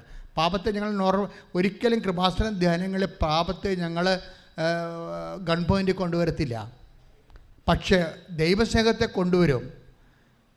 എന്താ കാര്യം വെച്ച് കഴിഞ്ഞാൽ ഇരുട്ടിനെ നമ്മൾ പഴിക്കത്തില്ല, വെളിച്ചത്തിൻ്റെ എണ്ണം കൂട്ടിക്കൊടുക്കും. അതെൻ്റെ കുമ്പസാരത്തിൽ ഞാൻ അങ്ങനെ കഴിഞ്ഞ 36 കൊല്ലമായിട്ട് ചെയ്തിരിക്കണത്. ആൾക്കാരെ പറഞ്ഞ് പാപം പറഞ്ഞ് പേടിപ്പിച്ച് കുറ്റബോധം ഉണ്ടാക്കി ചെമ്പരത്തിപ്പൂ വെച്ച് ഇവിടെ കൊടുത്ത് തുള്ളേണ്ട ആവശ്യമില്ല. ചില ധ്യാനഗ്രന്ഥത്തിലൊക്കെ മനുഷ്യൻ പോയപ്പോൾ വട്ടടിച്ച് വരുന്ന കാര്യം എന്താ? അവ ഇല്ലാത്ത പാപബോധമെല്ലാം കുത്തിക്കയറ്റി അതിനെ പ്രാന്താക്കി കളയും. നമ്മളങ്ങനെ പ്രാന്താക്കത്തില്ല. പക്ഷെ ഞങ്ങൾ ദൈവസ്നേഹത്തെക്കുറിച്ച് പറയുമ്പോൾ നിങ്ങൾ ദൈവസ്നേഹത്തെ അക്സെപ്റ്റ് ചെയ്യാൻ തയ്യാറാകണം. എന്താ കാര്യം എന്ന് വെച്ച് കഴിഞ്ഞാൽ ദൈവസ്നേഹം കുറയുന്ന അനുസരിച്ച് വെളിച്ചം കുറഞ്ഞാൽ, വെളിച്ചം കുറഞ്ഞ ഒരവസ്ഥയില്ല, ആ അവസ്ഥയ്ക്ക് ഇരുട്ടെന്ന പേര്. ക്ലിയർ അല്ലേ? വെളിച്ചം കുറഞ്ഞതെന്ന് പറഞ്ഞൊരവസ്ഥയില്ല. ആ അവസ്ഥയ്ക്കൊരു പേരെന്താണ്? It is darkness. അപ്പോൾ സിൻ അവിടെ ഉണ്ട്. അപ്പോൾ ഓട്ടോമാറ്റിക്കായിട്ട് നമ്മൾ ദൈവത്തിൻ്റെ സ്നേഹം നമ്മളിപ്പോൾ എന്തുകൊണ്ടാണ് അഭ്യാസങ്ങളുള്ളത് ഉടമ്പടിയിൽ? രോഗികളെ കാണുകയും അതുപോലെ വസ്ത്രമില്ലാതെ വസ്ത്രം കൊടുക്കുകയും അതുപോലെ തന്നെ ഉപപ്രവർത്തനങ്ങൾ ചെയ്യുകയോ ഒക്കെ ചെയ്യുന്നതിൻ്റെ പിന്നിൽ എന്താ ഉദ്ദേശം? ദൈവസ്നേഹത്തെ ബൂസ്റ്റ് ചെയ്യുകയാണ്. നിങ്ങളുള്ള ദൈവസ്നേഹത്തെ ബൂസ്റ്റ് ചെയ്യുമ്പോൾ ഓട്ടോമാറ്റിക്കായിട്ട് നിങ്ങൾ എന്ത് ചെയ്യണം? ദൈവത്തെ സ്നേഹത്തെ ബൂസ്റ്റ് ചെയ്യുമ്പോഴുണ്ട് അതിൻ്റെ ഇഫക്റ്റായിട്ട് നിങ്ങളിലുള്ള ലോകാരൂപി സബ്സൈഡായി പോകണം. പക്ഷെ നിങ്ങൾ ദൈവസ്നേഹത്തിൻ്റെ പ്രവർത്തനങ്ങൾ ഓരോ കാര്യങ്ങൾ ചെയ്യുകയും ചെയ്യും. പണ്ടത്തെ വൈരാഗ്യം, വിദ്വേഷം, ചതി, അഹങ്കാരം, മുൻകോപം, കലഹം, ഭിന്നത, ഇങ്ങനെയുള്ള സംഭവങ്ങൾ നിലനിൽക്കുകയും ചെയ്യണമെങ്കിൽ വർക്കൗട്ട് ചെയ്യത്തില്ല. അതെന്താ വർക്കൗട്ട് ചെയ്യാത്തതെന്ന് വെച്ച് കഴിഞ്ഞാൽ നിങ്ങൾ ലോകാരൂപിയെ നയിക്കപ്പെടുന്നത് കൊണ്ട് തന്നെ ദൈവാരൂപിയുടെ പ്രവർത്തനങ്ങൾ അനുഭവവേദ്യമാകത്തില്ല. അപ്പോസ്തലന്മാരെന്താ പറഞ്ഞത്? അപ്പോസ്തലന്മാർ വന്നിട്ട് ഈശോയോട് എന്താ പറഞ്ഞത്? ഞങ്ങൾ അതായത് സ്വർഗത്തിൽ നിന്ന് അഗ്നി ഇറങ്ങി ഇവരെ നശിപ്പിക്കാൻ ഞങ്ങൾ കൽപ്പിക്കട്ടെ എന്നാണ്. ഈശോ തിരിച്ചു ചോദിച്ചത് എന്താണ്? You must discern what spirit leads U. നിങ്ങളെ വിവേചിച്ച് മനസ്സിലാക്കണം. എന്തരൂപിയാണ്? ദുഷ്ടാരൂപിയാണോ, ദൈവാരൂപിയാണോ, രോഗാരൂപിയാണോ നിങ്ങൾ നയിക്കണമെന്ന് നിങ്ങൾ തന്നെ ചിന്തിക്കണം. അത് ഉടമ്പടി എടുക്കുന്ന ഓരോരുത്തരും ചിന്തിക്കേണ്ടതാണ്. ഇത് നോൻപ് കാലമാണ്. നോൻപ് കാലം സഭ ആരംഭിച്ചിരിക്കുന്നത് കൊണ്ടാണ് പരിശുദ്ധാത്മാവ് അച്ഛനിലൂടെ ഈ രീതിയിൽ ആത്മാവിനെ കഴുകുന്ന വിഷയത്തിൽ സംസാരിക്കണം. നിങ്ങൾ തിരിച്ചറിയണം. നമ്മൾ നയിക്കുകയും പഠിപ്പിക്കുകയും ചെയ്യുന്ന പരിശുദ്ധാത്മാവിന് ഒരു കയ്യടി കൊടുക്കട്ടെ.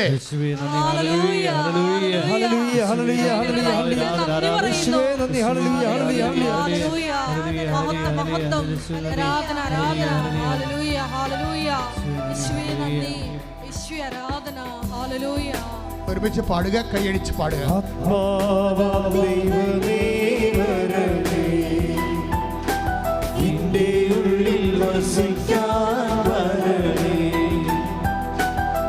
ആത്മാവാം ദൈവമേ വരണേ, എൻ്റെ ഉള്ളിൽ വസിക്കാൻ വരണേ.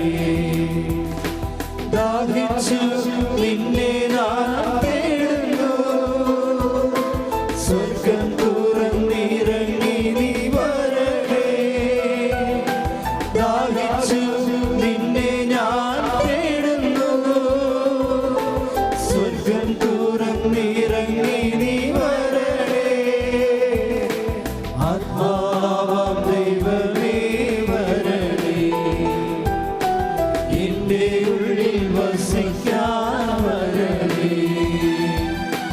ആത്മാവാം ദൈവമേ വരണേ, എൻ്റെ ഉള്ളിൽ വസിക്കാൻ വരണേ. പരിശുദ്ധ പരമ ദിവ്യകാരുണ്യത്തിന് എന്നേരും ആരാധനയും സ്തുതിയും പുകഴ്ചയും ഉണ്ടായിരിക്കട്ടെ. എൻ്റെ മക്കളെ, നമ്മുടെ സബ്ജക്റ്റ് എന്താണ്? നമ്മുടെ സബ്ജക്റ്റ് ഈശോ തുടങ്ങിയത് എങ്ങനെയാണ്? ഇത് ഞാൻ തുടങ്ങിയതല്ല, ആ വചനം കർത്താവ് തന്നതാണ്. 11:28 കർത്താവ് തന്നതാണ്. എന്താണ്? അധ്വാനിക്കുന്നവനെ പറഞ്ഞേ, ഭാരം വഹിക്കുന്നവനെ എല്ലാവരും എൻ്റെ അടുക്ക് വരിക, ഞാൻ നിങ്ങളെ ആശ്വസിപ്പിക്കാം. ഞാൻ ശാന്തശീലനും വിനീത ഹൃദയനുമാണ്. എന്നിൽ നിന്ന് പഠിക്കുവേൻ, നിങ്ങൾക്കപ്പോൾ ആശ്വാസം ലഭിക്കാം. ഈ ഡിപ്രഷന് എതിരെ വരുന്ന ദൈവത്തിൻ്റെ ചികിത്സ എന്താണ്? ആശ്വാസമാണ്. ആശ്വാസം എന്താണ്? എങ്ങനെ വരണത്? ആദ്യം തന്നെ മത്സരം ഒഴിവാക്കണം. പിന്നെ എന്താണ്? ശാന്തശീലന ഉണ്ടാകണം. വെച്ചാൽ ശാന്തശീല, ടൈം അനുവദിക്കണമെന്ന് അർത്ഥം. ഓരോ വിഷയത്തിനും യു മസ്റ്റ് അതായത് സ്പെൻഡ് അതിൻ്റേതായിട്ടുള്ള ഒരു ടൈമുണ്ട്, അനുവദിക്കണം. നിങ്ങൾ മറ്റുള്ള കോമ്പറ്റീഷനിൽ മറ്റുള്ള വ്യക്തികളെ നിങ്ങൾ ടാർഗറ്റ് ചെയ്തിട്ട് അവരെക്കാൾ മുമ്പിൽ ഓടിയെത്താൻ വേണ്ടിയുള്ള ഒരു മിനിമം പ്രോഗ്രാമായിട്ട് നിങ്ങളുടെ ജീവിതവുമായിട്ട് ദൈവത്തിൻ്റെ അടുത്ത് വരരുത്. എന്നിൽ നിന്ന് പഠിക്കണം. ഇപ്പം എന്താ സംഭവിച്ചിരിക്കണത്? എന്താ സംഭവിച്ചതെന്ന് വെച്ചാൽ, ഇപ്പോൾ അപ്പോസ്തലന്മാർ സമറിയായി ചെന്നപ്പോൾ അവർ പറഞ്ഞ് നിങ്ങളുടെ കൈയും കാലും വെട്ടും, ഈ വഴിക്ക് വിടത്തില്ല, ഗുരുവല്ല, ആരായാലും വിടത്തില്ലെന്ന് പറഞ്ഞു. അപ്പോൾ അവർക്ക് വിറഞ്ഞ് തുള്ളി അവർ തിരിച്ചു വന്ന് സ്വർഗത്തിൽ നിന്ന് അഗ്നി ഇറങ്ങാൻ പറഞ്ഞു. അപ്പോൾ ഈശോ പറഞ്ഞത് എന്താണ്? വാട്ട് സ്പിരിറ്റ് ലീഡ്സ് യു, നിങ്ങൾക്ക് എന്ത് അരൂപിയാണ് നിങ്ങൾ നയിക്കണമെന്ന് നിങ്ങൾക്ക് അറിയത്തില്ല എന്ന് പറഞ്ഞു. അറിയത്തില്ലെന്ന് പറഞ്ഞിട്ട് എന്ത് ചെയ്ത്? 2 പേർക്ക് ഹീലിംഗ് ടൈം കൊടുത്തു. ഈശോയുടെ ആ സമീപനം നോക്കണം. ആ 2 കക്ഷികൾക്ക്, സമറിയക്കാർക്ക്, വടുതടി ആയുധത്തോടുകൂടി ഇവരെ വെട്ടിക്കൊല്ലാൻ വേണ്ടി നിൽക്കുന്ന സമറിയക്കാർക്കും സമറിയക്കാരുടെ മുമ്പിൽ ചെന്ന് പണി മേടിച്ച് അപ്പോസ്തലന്മാരുടെ മാനസികാവസ്ഥയ്ക്കും ഹീലിംഗ് ടൈം കൊടുത്തു. എങ്ങനെ ഈശോ ഹീലിംഗ് കൊടുത്തത്? Take the word of God 9:54. ശ്രുതിക്കട്ടെ. ഹല്ലേലൂയ ഹല്ലേലൂയ ഹല്ലേലൂയ ഹല്ലേലൂയ യേശുവേ ആരാധന ആരാധന ആരാധന. ഹല്ലേലൂയ കർത്താവേ നന്ദി, ആരാധന സ്തുതി സ്തോത്രം യേശുവേ. ഹല്ലേലൂയ ഹല്ലേലൂയ യേശുവേ. 9:54-55 വായിച്ചോളൂ. ലൂക്ക 9:54. ലൂക്ക 9:54. ഇത് കണ്ടപ്പോൾ ശിഷ്യന്മാരായ യാക്കോബും യോഹന്നാനും പറഞ്ഞു, കർത്താവേ, സ്വർഗത്തിൽ നിന്ന് അഗ്നി ഇറങ്ങി ഇവരെ നശിപ്പിക്കട്ടെ എന്ന് ഞങ്ങൾ പറയട്ടെയോ? ലൂക്ക 9:55. അവൻ തിരിഞ്ഞ് അവരെ ശാസിച്ചു. Next word of God. അവർ മറ്റൊരു ഗ്രാമത്തിലേക്ക് പോയി. അതാണ് പ്രശ്നം. ആ കേസ് എടുത്തില്ല. ആ വചനത്തിലുള്ള ഏറ്റവും വലിയ ന്യൂക്ലിയർ വചനം, അവൻ ഈ 2 കാര്യത്തിൽ 2 പേരെ ലീവ് ചെയ്തു. അപ്പോസ്തലന്മാരുടെ ഡിമാൻഡ് ഒഴിവാക്കി, സമറിയക്കാരുടെ ഡിമാൻഡ് ഒഴിവാക്കി. അവരെന്ത് ചെയ്ത്? അവൻ മറ്റൊരു ഗ്രാമത്തിലേക്ക് പോയി. 2 കക്ഷികൾക്ക് ഹീലിംഗ് ടൈം കൊടുക്കുകയാണ്. 2 കക്ഷികൾക്ക്, സമറിയക്കാരും കുറച്ച് കഴിയുമ്പോൾ നന്നാകും. അതിൻ്റെ വിഷയം എന്താണ്? ഈ സമറിയക്കാരെ കുറച്ച് കഴിയുമ്പോൾ നന്നാകും. അവർക്ക് നന്നാകാനുള്ള സമയം കൊടുക്കുകയാണ്. അപ്പോസ്തലന്മാർ കൊടുത്തില്ലല്ലോ, അതല്ലേ പ്രശ്നം. ഈ അപ്പോസ്തലന്മാരും കുറച്ച് കഴിയുമ്പോൾ നന്നാകും. ടൈം കൊടുക്കണം. ചിലതിന് നമ്മൾ ടൈം അനുവദിക്കേണ്ടി വരും. ആ സമറിയക്കാരനെ തന്നെ ഈശോട് ഇത്തരെ വെട്ടിക്കൊല്ലും എന്നൊക്കെ പറഞ്ഞ സമറിയക്കാരെ, പക്ഷേ കർത്താവ് അടുത്ത ശ്വാസത്തിൽ കഥ പറയുന്നുണ്ട്. എന്തിൻ്റെ കഥയാണ് പറയണത്? ഒരുത്തം വന്ന് ഈശോയോട് ചോദിക്കും, നിത്യജീവൻ പ്രാപിക്കാൻ ഞാൻ എന്ത് ചെയ്യണം? അപ്പോൾ ഈശോ പറഞ്ഞ്, നിയമത്തിൽ എന്താ എഴുതിയിരിക്കണത്? അപ്പോൾ പറഞ്ഞു, നീ എല്ലാത്തിനും ഒരു ദൈവത്തെ സ്നേഹിക്കണം, നിന്നെപ്പോൾ നിൻ്റെ അയൽക്കാരനെ സ്നേഹിക്കണം, നീ പോയി അതുപോലെ ചെയ്യുക. അപ്പോൾ അത് തിരിച്ചു വന്ന് ചോദിച്ചിട്ട്, ആരാണ് അയൽക്കാരൻ? അപ്പോൾ കർത്താവ് കഥ പറയും. ആരാ കഥ പറയണത്? ഒരിക്കൽ ഒരു മനുഷ്യൻ ജെറുസലേമിൽ നിന്ന് ജെറീക്കോയിലേക്ക് പോവുകയാണ്, സമറിയായി കൂടി പോരെ. ജെറുസലേം ജെരിക്കോയിലേക്ക് പോവുകയാണ്. അപ്പോൾ കള്ളന്മാരുടെ കയ്യിൽ അകപ്പെട്ടു. അപ്പോൾ അതിലൂടെ അകപ്പെട്ട് അവൻ അർത്ഥപ്പറനാക്കി തിരിച്ചു പോയി. അവൻ അതിലെ കൂടെ ഒരു പുരോഹിതൻ പോയി, ലേവായൻ പോയി, ആരും മൈൻഡ് ചെയ്തില്ല. പിന്നെ ആര് വന്നു? സമറിയക്കാരൻ വന്നു. ഏത് സമറിയക്കാരനാണിത്? അവരെ വഴിവിടാഞ്ഞ സമറിയക്കാരൻ ഇവിടെ അവൻ്റെ കഥയിലെ ഏറ്റവും വലിയ ഉപവിപ്രവർത്തനക്കാരനാണ്. അതാണ് ഈശോ, അതാണ് ദൈവം, അതാണ് ദൈവാരൂപി, അതാണ് ദൈവാരൂപി നയിക്കപ്പെടുന്നത്. റോമ 8:14. ശ്രുതികട്ടെ ഹല്ലേലൂയ. ദൈവമേ വരണേ, നിന്റെ ഉള്ളിൽ വസിക്കാനേ, ആത്മാവാം ദൈവമേ വരണേ, നിന്റെ ഉള്ളിൽ വസിക്കാനേ. ദാഹിച്ചു നിന്നെ ഞാൻ തേടുന്നു, സ്വർഗ്ഗം തുറന്നിറങ്ങി നീ വരണേ. ദാഹിച്ചു നിന്നെ ഞാൻ തേടുന്നു, സ്വർഗ്ഗം തുറന്നിറങ്ങി നീ വരണേ. ആത്മാവാം ദൈവമേ വരണേ, എന്റെ ഉള്ളിൽ വസിക്കാൻ വരണേ. പരിശുദ്ധ പരമദിവ്യകാരുണ്യത്തിന് ആരാധനയും സ്തുതിയും പുകഴ്ചയും ഉണ്ടായിരിക്കട്ടെ. റോമ 8:14.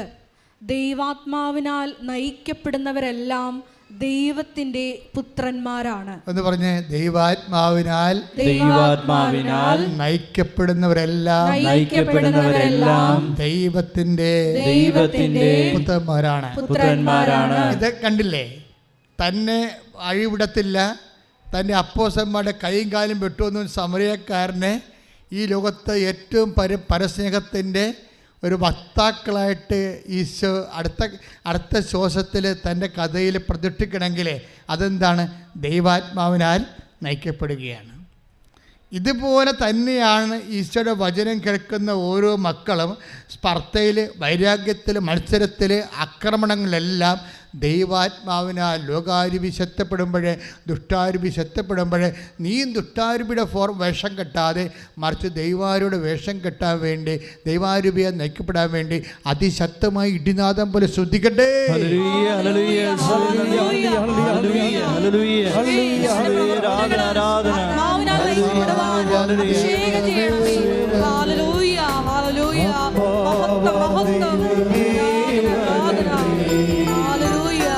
എന്റെ ഉള്ളിൽ വസിക്കാൻ ദൈവമേ വരണേ, എന്റെ ഉള്ളിൽ വസിക്കാൻ വരണേ. പരിശുദ്ധ പരമദിവ്യകാരുണ്യത്തിന് ആരാധനയും സ്തുതിയും പുകഴ്ചയും ഉണ്ടായിരിക്കട്ടെ. എൻ്റെ പ്രിയപ്പെട്ടവരെ, ഇവിടെയാണ് ഉടമ്പടി ശരിക്കും ഒരു സ്പ്രിംഗ് ടൈമിലേക്ക് വരുന്നത്. ഉടമ്പടി പൂത്തുലയണത് ഇവിടെയാണ്. അതായത് when you guided by the spirit of God, ദൈവത്തിൻ്റെ അരുവിയാൽ നിങ്ങൾ നയിക്കപ്പെടുന്നുണ്ടെങ്കിൽ എന്തൊക്കെ സംഭവിക്കും? ഗലാത്യർ 5:22 സംഭവിക്കും. ആത്മാവിൻ്റെ ഫലങ്ങൾ നിങ്ങൾക്കുണ്ടാകും. ശ്രദ്ധിക്കട്ടെ. ഹല്ലേലൂയ.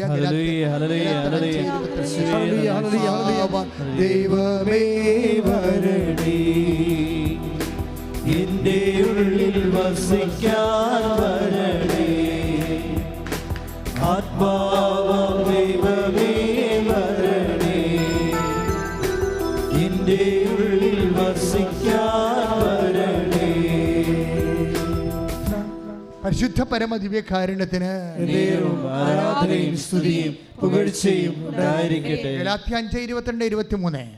എന്നാൽ ആത്മാവിന്റെ ഫലങ്ങൾ പറഞ്ഞോ. എന്നാൽ ആത്മാവിന്റെ ഫലങ്ങൾ സ്നേഹം, ആനന്ദം, സമാധാനം, ക്ഷമ, ദയ, നന്മ, വിശ്വസ്തത, സൗമ്യത, ആത്മസംയമനം ഇവയാണ്. ഇവയ്ക്കെതിരായി ഒരു നിയമവുമില്ല. എൻ്റെ മക്കളെ, നമ്മൾ ഉടമ്പടിയെ കുറിച്ചാണ് ധ്യാനിക്കണത്. എന്താണ് ഉടമ്പടി എന്ന് പറയുന്നത്? എന്താണ്? അവൻ പറയണ പോലെ ചെയ്യുകയാണ്. ചെയ്യുക എന്ന് വെച്ച് കഴിഞ്ഞാൽ ദുഷ്ടാരൂപിയോട് ചെയ്യാൻ പറ്റത്തില്ല, വർക്കൗട്ട് ചെയ്യത്തില്ല. ലോകാരൂപിയോട് ചെയ്യാൻ പറ്റത്തില്ല, വർക്കൗട്ട് ചെയ്യത്തില്ല. എന്തരൂപിയോട് ചെയ്യേണ്ടത്? ദൈവാത്മാവിനാൽ. ദൈവാത്മാവിനെ ചെയ്യുമ്പോൾ തീർച്ചയായിട്ടും 12 ഫലങ്ങൾ ഉണ്ടാകണം. ഉടമ്പടി ചെയ്യുന്ന വ്യക്തികൾക്ക് ആത്മാവിൻ്റെ ഫലങ്ങൾ 12 ഫലങ്ങളാണ്. എന്തായാലും ഏറ്റവും വലുത് എന്താണ്? സ്നേഹം. ചെയ്യുന്ന വ്യക്തികൾ എന്തായാലും സ്നേഹത്തോടെ ചെയ്യണം. മനസ്സിലായില്ലേ? സ്നേഹത്തോടെ അല്ല ചെയ്യണത്. നിങ്ങൾക്ക് വേണമെങ്കിൽ താത്വികമായിട്ട് ചെയ്യാം. ഇവിടെ എന്ത് പറഞ്ഞിരിക്കുന്നു അതനുസരിച്ച് അങ്ങോട്ട് ചെയ്ത് മാറ്റുക. ക്ലിയർ? അതേസമയം നിങ്ങൾക്ക് വേണമെങ്കിൽ ന്യൂമറിക്കലായിട്ട് ചെയ്യാം, സംഖ്യാപരമായിട്ട് 10 ചെയ്യാൻ പറഞ്ഞാൽ 10 അങ്ങോട്ട് ചെയ്യും. നിങ്ങൾക്ക് വേണമെങ്കിൽ ടെക്നിക്കായിട്ട് ചെയ്യാം, സാങ്കേതികമായിട്ട് ചെയ്യാം. ഇങ്ങനെ ഒന്നും ചെയ്താൽ ഉടമ്പടിക്ക് ഫയർ ആകത്തില്ല. ഇപ്പം ചില ഒരു എന്താ പറയണത്, ഈ പഴയ ജാവ ബൈക്ക് വെച്ചുകൊണ്ട് ചവിട്ടി സ്റ്റാർട്ടാക്കുന്നില്ലേ? ചവിട്ടി സ്റ്റാർട്ടാക്കിയാൽ ഇഗ്നിയും ചെയ്യത്തില്ല, ഫയറാകത്തില്ല. അതുപോലെ ഉടമ്പടി ചവിട്ടി മരിക്കാവുന്നതല്ലാതെ ഉടമ്പടി വർക്കൗട്ട് ചെയ്യത്തില്ല. ഉടമ്പടി വർക്ക് ചെയ്യണമെന്നുണ്ടെങ്കിൽ ഒരു പരിശുദ്ധാത്മാവിൻ്റെ ഫലങ്ങളായ സ്നേഹം ഉണ്ടാകണം. പരിശുദ്ധാത്മാവിൻ്റെ ഫലങ്ങൾ ഒന്ന് പ്രാർത്ഥിച്ച കർത്താവായ ദൈവമേ, അവൻ പറയണ പോലെ ചെയ്യുന്ന ഉടമ്പടി നടപ്പിൽ വരുത്താൻ സുവിശേഷവിഹിതമായ ആത്മാവിന്റെ ഫലങ്ങളായ ദൈവസ്നേഹത്താൽ എന്നെ നിറക്കണമേ. ശ്രദ്ധിക്കട്ടെ.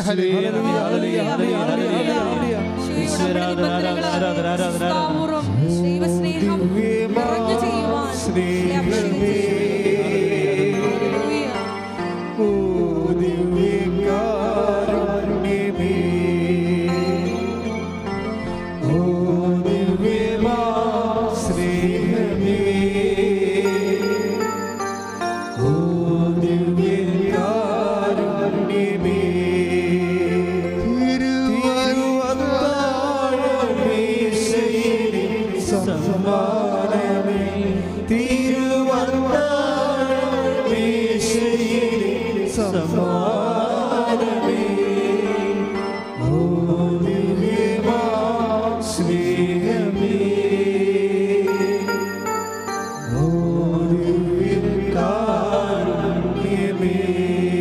പരിശുദ്ധ പരമദിവ്യകാരുണ്യത്തിന്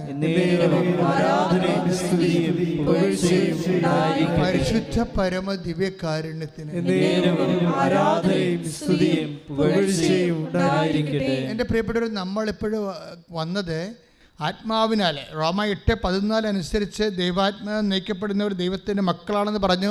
ദൈവാത്മാവ് നയിക്കപ്പെടുന്നവർക്ക് ദൈവത്തിൻ്റെ ഗലാത്യർ 5:22-23 അനുസരിച്ച് കൊണ്ട് ആത്മാവിൻ്റെ ഫലമുണ്ടാവുമെന്ന് പറഞ്ഞ് ആത്മാവിൻ്റെ ഫലങ്ങൾ ഒന്നാമത്തെ സ്നേഹമാണെന്ന് പറഞ്ഞു. ആ സ്നേഹത്താലാണ് ഉടമ്പടിയുടെ ചെയ്തികൾ സ്നേഹത്തിൽ അധിഷ്ഠിതമായിട്ടാണ് പോകേണ്ടത്. എന്താ കാര്യം എന്നറിയാമോ? ഈ നമ്മൾ ഉടമ്പടിയുടെ മെയിൻ സംഭവമാണ് ലൈറ്റ് വെയ്റ്റനിങ്, അല്ലേ? ലൈറ്റ് വെയ്റ്റനിങ്, അതുപോലെ തന്നെ ടൈം ഷോർട്ടനിങ്. ഇത് രണ്ടും സംഭവിക്കുന്നത് സ്നേഹത്തിലാണ്. ഉടമ്പടിയുടെ മെയിൻ സംഭവങ്ങൾ എന്താണ്? മേജർ ഡ്യൂട്ടി ചെയ്യും. രണ്ടാമത്തെ എന്താണ്? ലൈറ്റ് വെയ്റ്റനിങ് എന്ന് വെച്ച് കഴിഞ്ഞാൽ ഭാരക്കുറവ്, കുറഞ്ഞ വലിയ ഭാരമുള്ള വിഷയം നിസ്സാരമായിട്ട് നടക്കും. അതുപോലെ തന്നെ ടൈം ഷോർട്ടനിങ്, സമയച്ചുരുക്കം സംഭവിക്കും. പക്ഷേ സമയച്ചുരുക്കത്തിൻ്റെ ഉടമ്പടി പ്രോസസ്സും അതുപോലെ ലൈറ്റ് വെയ്റ്റനിങ് സംഭവിക്കുന്നത് ഔട്ട് ഓഫ് ലവ് ആണെന്ന് നമ്മൾ ഉൽപ്പത്തി പുസ്തകം വായിച്ചാൽ മനസ്സിലാകും. സ്നേഹത്തിലാണ് ഈ സമയം ചുരുങ്ങണത്, സ്നേഹത്തിലാണ് ലൈറ്റ് വെയ്റ്റനിങ് സംഭവിക്കുന്നത്. ഉൽപ്പത്തി പുസ്തകം 29:20. ശ്രദ്ധിക്കട്ടെ. ഹല്ലേലൂയ, ഹല്ലേലൂയ, ഹല്ലേലൂയ, ഹല്ലേലൂയ. യേശുവേ നന്ദി, ഹല്ലേലൂയ, ഹല്ലേലൂയ. യേശുവേ ആരാധന, ആരാധന, ആരാധന, ആരാധന. യേശുവേ നന്ദി, കർത്താവേ നന്ദി. ഹല്ലേലൂയ, ഹല്ലേലൂയ, ഹല്ലേലൂയ. ഉൽപ്പത്തി 29:20. ഉൽപ്പത്തി പുസ്തകം 29:20 രണ്ട് സബ്ജക്റ്റാണ് ഡീൽ ചെയ്യണത്. ഉടമ്പടി സംഭവിക്കുന്ന ലൈറ്റ് വെയ്റ്റനിങ് എന്ന് വെച്ച് കഴിഞ്ഞാൽ ഭാരക്കുറവ്, വലിയ ഭാരമുള്ള വിഷയങ്ങൾ ഈസിയായിട്ട് എങ്ങനെ സംഭവിക്കുന്നു. അതുപോലെ ടൈം ഷോർട്ടനിങ്, സമയച്ചുരുക്കം എങ്ങനെ സംഭവിക്കുന്നു. എന്താണ് എൻ്റെ കണ്ടൻറ്റ്? ഉടമ്പടിയിൽ എന്ത് കണ്ടൻറ്റ് ചേർക്കുമ്പോഴാണ് ലൈറ്റ് വെയ്റ്റനിങ് സംഭവിക്കുന്നത്? ഉടമ്പടി എന്ത് കണ്ടൻറ്റ് ചേർക്കുമ്പോഴാണ് സമയച്ചുരുക്കം, ടൈം ഷോർട്ടനിങ് സംഭവിക്കുന്നത്? ഉൽപ്പത്തി 29:20. അങ്ങനെ റാഹേലിന് വേണ്ടി യാക്കോബ് 7 കൊല്ലം പണിയെടുത്തു. അവളോടുള്ള സ്നേഹം മൂലം ആ വർഷങ്ങൾ ഏതാനും നാളുകളായി അവന് തോന്നിയുള്ളൂ. ഇത് രണ്ടും ഒരേ സംഭവത്തിൽ കിടക്കുകയാണ്. ലൈറ്റ് വെയിറ്റനിങ്ങും ടൈം ഷോർട്ടണിങ്ങും ഈ ഉൽപ്പത്തി പുസ്തകത്തിൻ്റെ 20, 29, 20 എന്താണ് സംഭവിച്ചിരിക്കുന്നത്? അതിൽ ലേയാണ് കല്യാണം കഴിച്ചത്. ആര്? യാക്കോബ് അല്ലേ? അപ്പോൾ പിന്നീട് ചേട്ടത്തിനാണ് കല്യാണം കഴിച്ചതെന്ന് വിചാരിച്ചപ്പോൾ പുള്ളിക്ക് ഭയങ്കര ബുദ്ധിമുട്ടായി. അത് പിന്നെ ലാബാനോട് പറഞ്ഞു, എനിക്ക് ഞാൻ 7 കൊല്ലം കൂടി നിനക്ക് വർക്ക് ചെയ്തു തരാം.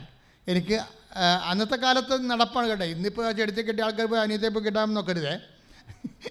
അന്നത്തെ കാലത്തെ രീതിയാണ്, സമൂഹ രീതിയാണ്. അപ്പോൾ സ്വാഭാവികമായിട്ട് നീ എൻ്റെ റാഹേലിനെ എനിക്ക് കല്യാണം കഴിപ്പിച്ചു തരുമെന്ന് പറഞ്ഞു. ആരും? യാക്കോബ് പറഞ്ഞു. അപ്പോൾ ഓക്കെ, അപ്പോൾ 7 കൊല്ലം പണി ചെയ്യാമെന്ന് പറഞ്ഞല്ല. പക്ഷേ എന്താ സംഭവിച്ചത്? 7 കൊല്ലം പണിയെന്ന് ചെയ്തെന്ന് വെച്ചാൽ, അതായത് ഈ ആട് വളർത്തലൊക്കെയാണ് പരിപാടിയെ. അതത്ര നിസ്സാര പരിപാടിയല്ല. രാവിലെ 6 മണി തുടങ്ങിയിട്ട് വൈകുന്നേരം 8 മണി വരെയുള്ള പ്രോഗ്രാമാണ്. ഇത് 7 കൊല്ലം ആ കക്ഷി ചെയ്തതാണ്. പക്ഷെ ഭജനം എന്താ പറയണത്? അവളോടുള്ള സ്നേഹത്തല്ല. അതായത് ആഹബ് എന്ന് പറഞ്ഞൊരു വാക്കുണ്ട് ബൈബിളിൽ. അതിലാണ് ഈ പരിശുദ്ധാത്മാവിൻ്റെ ഫലങ്ങൾ പറയുന്നത്. ആഹബ് എന്ന് പറയുന്ന ബൈബിൾ വാക്കാണ്. എന്ന് വെച്ച് കഴിഞ്ഞാൽ അത് ഹെബ്രായ വാക്കാണ്, ഹീബ്രു വാക്കാണ് ആഹബ് എന്ന് പറഞ്ഞാൽ സ്നേഹമാണ്. പക്ഷേ 2-3 തരം സ്നേഹമുണ്ട്. ഒന്ന് ദൈവത്തിന് നമ്മോടുള്ള സ്നേഹം, നമുക്ക് ദൈവത്തോടുള്ള സ്നേഹം, അതെല്ലാം ആഹബാണ്. പിന്നെ സെസ് എന്ന് പറഞ്ഞൊരു സ്നേഹമുണ്ട്, അത് ഹീബ്രു ആണ്. അത് ഉത്തമഗീതത്തിലെ വൈകാരിക പ്രണയ സ്നേഹമാണ്. പ്രണയ സ്നേഹത്തിന് സെസ് എന്നാണ് പറയണത്. ആഹബ് എന്ന് പറയണത് ദൈവത്തിന് നമ്മോടുള്ള സ്നേഹം, നമുക്ക് ദൈവത്തോടുള്ള സ്നേഹം. പിന്നെ എന്താ സംഭവിച്ചിരിക്കണത്? പിന്നെ ഒരു സ്നേഹം കൂടിയുണ്ട്. എന്ന് വെച്ച് കഴിഞ്ഞാൽ 2 വ്യക്തികൾ തമ്മിലുള്ള സ്നേഹം, അതിന് ആഹബാണ്. ഇസ്രായേലിൻ്റെ ഒരു പ്രത്യേകത, ദൈവത്തിൻ്റെ സ്നേഹം മനസ്സിലാക്കാൻ വേണ്ടിയാണ് ബൈബിൾ എഴുതിയിരിക്കുന്നത്. മനുഷ്യൻ്റെ സ്നേഹം മനസ്സിലാക്കാനല്ല. മനസ്സിലായില്ലേ? ദൈവത്തിന് നമ്മോടുള്ള സ്നേഹം തിരിച്ചറിയാൻ വേണ്ടിയാണ് ബൈബിൾ എഴുതിയിരിക്കുന്നത്. അതുകൊണ്ട് എന്ത് കഥ പറഞ്ഞാലും അതിൻ്റെയൊക്കെ ആന്തരികമായ ഒരു സ്പൈനൽ കോഡ് എന്ന് പറയുന്നത് ലവ് ഓഫ് ഗോഡാണ് സംഭവം. ഇപ്പോൾ എന്താ ഇവിടെ പറയണത്? ആഹബാണ്. ആർക്കുണ്ടായിരുന്നത്? യാക്കോബിന് റാഹേലിനോട് ആഹബ് ഉണ്ടായിരുന്നു, സ്നേഹമുണ്ടായിരുന്നു. അത് കാരണം എന്നാ സംഭവിച്ചിരിക്കണത്? സമയച്ചുരുക്കം സംഭവിച്ചെന്ന്. 7 വർഷം 7 ദിവസമായിട്ട് സംഭവിച്ചുള്ളൂ, അറിഞ്ഞുള്ളൂ. അതാണ് സമയം. അപ്പം സമയച്ചുരുക്കത്തിൻ്റെ കണ്ടൻറ് എന്താണ്? ദൈവസ്നേഹമാണ്. മനസ്സിലായില്ലേ? ഇപ്പം നിങ്ങൾ ദൈവസ്നേഹമില്ലാതെ ഓരോ കാര്യം ചെയ്താൽ ഉടമ്പടി സമയച്ചുരുക്കം സംഭവിക്കത്തില്ല. അതുപോലെ തന്നെ ലൈറ്റ് പെയിൻറ്റിങ് സംഭവിക്കണത് എന്താണ്?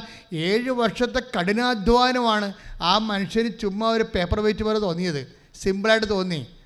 അധ്വാനിക്കുന്നതിനെ ഭാരം വഹിക്കുന്നവനെ നിങ്ങൾ എൻ്റെ അടുക്ക വരിക, ഞാൻ നിങ്ങളെ ആശ്വസിപ്പിക്കാം, ഞാൻ ശാന്തശീലനാണ്, വിനീത ഹൃദയനാണ്, എന്നിൽ നിന്ന് പഠിക്കാൻ പറയുമ്പോൾ കർത്താവിൻ്റെ സ്നേഹത്തിൽ നിറഞ്ഞ് കർത്താവിനെ നിങ്ങൾ സ്നേഹിച്ചുകൊണ്ടാണ് അവൻ പറയണ പോലെ ചെയ്തിട്ടുണ്ടെങ്കിൽ തീർച്ചയായിട്ടും ദൈവത്തിന് നിൻ്റെ ഉടമ്പടിയിൽ ടൈം ഷോർട്ടണിങ്ങും ലൈറ്റ് വെയിറ്റിങ്ങും സംഭവിച്ചിരിക്കും, സമയിച്ചിരിക്കും. അതുപോലെ ഭാരലഘുത്വം സംഭവിച്ചിരിക്കും. കൈയിട്ടിച്ച്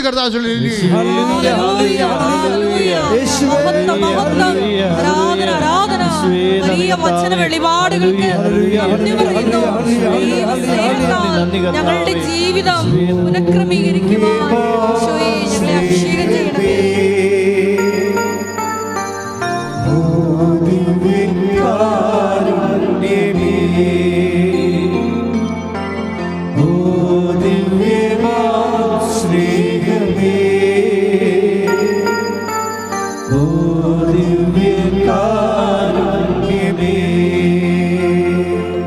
പരിശുദ്ധ പരമ ദിവ്യകാരുണ്യത്തിന് നമ്മൾ ഉടമ്പടിയിൽ സമയച്ചുരുക്കം ഉണ്ടാക്കുന്ന, ഭാരലഘുത്വം ഉണ്ടാക്കുന്ന കണ്ടൻ്റായ ആഹബ്, അത് വെച്ച് കഴിഞ്ഞാൽ പരസ്പരമുള്ള സ്നേഹം, ദൈവത്തിന് നമ്മോടുള്ള സ്നേഹം, നമുക്ക് ദൈവത്തോടുള്ള സ്നേഹം. ഇത് കൃത്യമായിട്ട് ഉറപ്പ് വരുത്തിയിട്ട് വേണം നിങ്ങളെ രോഗികളെ കാണാൻ പോകാനും, രോഗികളെ ഭക്ഷണം കൊടുക്കാനും, ആശുപത്രി പോകാനും, ആതുരത്തിൽ പോകാനും, ഇങ്ങനെ ഓരോ കാര്യം ചെയ്യണമെങ്കിൽ നിങ്ങൾ ചെയ്യണത് എന്തുകൊണ്ടാണ്? നിങ്ങൾ IELTS പാസ്സാകണമെങ്കിൽ ഇത് ചെയ്യണമെന്ന് പറഞ്ഞാണ് ചില ആൾക്കാർ ചെയ്യണത്. അതാണ് ഈ കുഴപ്പം പറഞ്ഞത്, പാസ്സാകത്തില്ല. നിങ്ങൾ ദൈവസ്നേഹത്തിൽ നിറഞ്ഞുകൊണ്ട് കർത്താവിൻ്റെ മഹത്വത്തിന് വേണ്ടി I do it because I love Jesus. അതാണ് വിഷയം. ദൈവത്തെ സ്നേഹിക്കണമെന്ന് ദൈവത്തിന് തോന്നിയാലേ പിന്നെ ദൈവത്തിന് വല്ലാത്തൊരവസ്ഥയാണ്.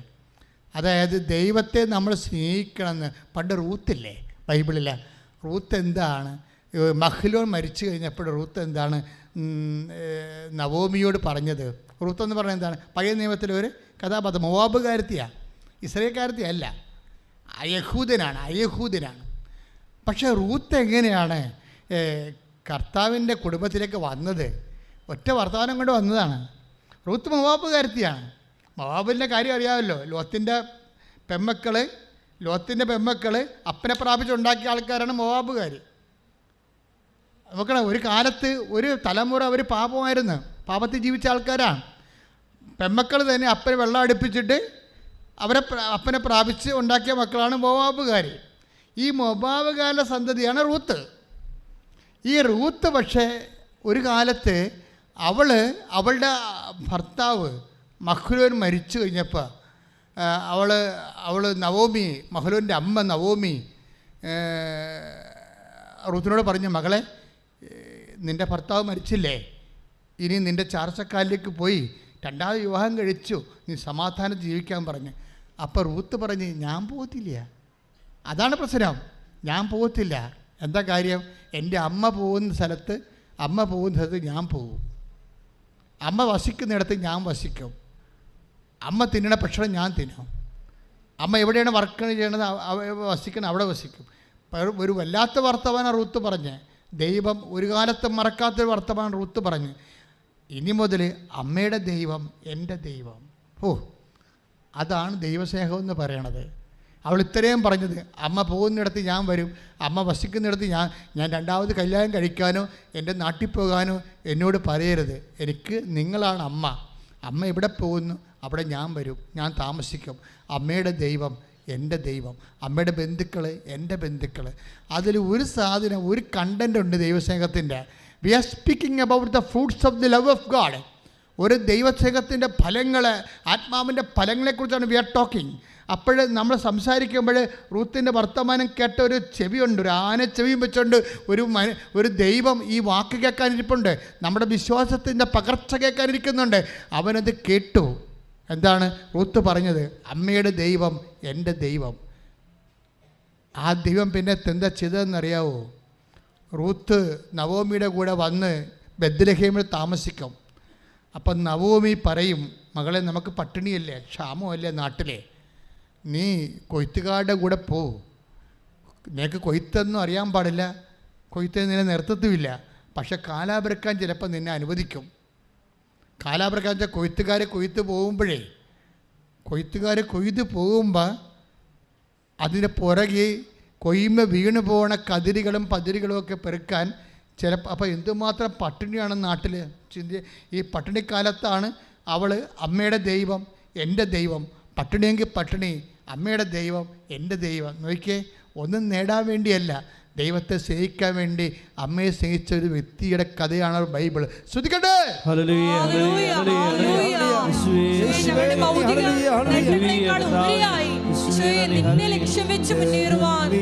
അഭിഷേകം ചെയ്യണമേ. നിന്നെ പോലൊരു ദൈവമില്ല, ഉന്നതനേ അത്യുന്നതനേ, നിന്നെ പോലൊരു ദൈവമില്ല.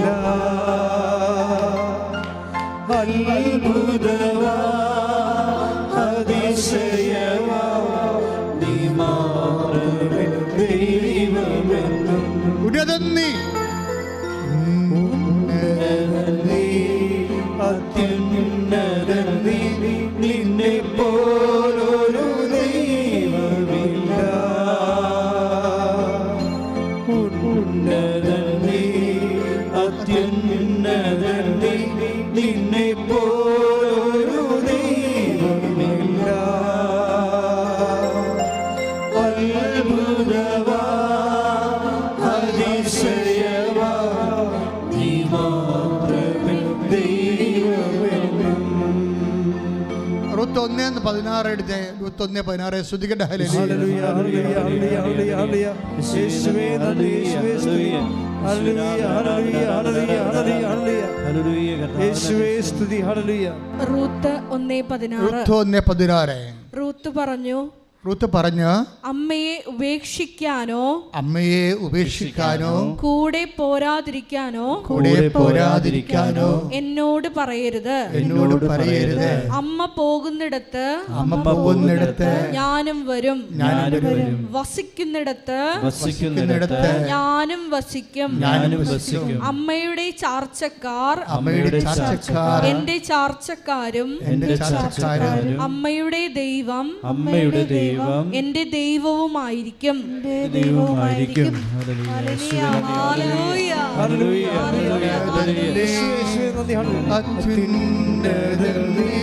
നിന്നെ പോലൊരു ദൈവമില്ല, ഉന്നതൻ നീ, അത്യുന്നതൻ നീ, നിന്നെ പോലൊരു ദൈവമില്ല. അത്ഭുതവാ, അതിശയവാ, നീ മാത്രമേ ദൈവമെന്നും. റൂത്ത് 1:16 ഇവിടെ പ്രകടിപ്പിച്ചൊരു ദൈവസ്നേഹമില്ലേ? ഞാൻ പറഞ്ഞില്ലേ, ദൈവം ആനച്ചെവിയും കൊണ്ടിരിക്കുകയാണ് നിൻ്റെ വർത്തമാനം എന്ന് കേൾക്കാൻ. നീ ദൈവത്തെ സ്നേഹിക്കുന്നുവെന്ന് ദൈവത്തിന് ഒരിക്കൽ തോന്നിയാൽ പിന്നെ ഒരിക്കൽ നീ ആയിരിക്കത്തില്ല. ഇവിടെ എന്താ സംഭവിച്ചിരിക്കുന്നറിയാവോ? ഇനി ശേഷം റൂത്തിനെ നയിക്കുന്നത് ആരാണെന്നറിയാവോ? നവോമിയല്ല, അവൾ വിശ്വാസം പ്രഖ്യാപിച്ച് സ്നേഹം പ്രകടിപ്പിച്ച ദൈവമാണ്. അത് വായിക്കണമെങ്കിൽ റൂത്ത് 2:3 വായിച്ചേ. ശ്രദ്ധിക്കട്ടെ.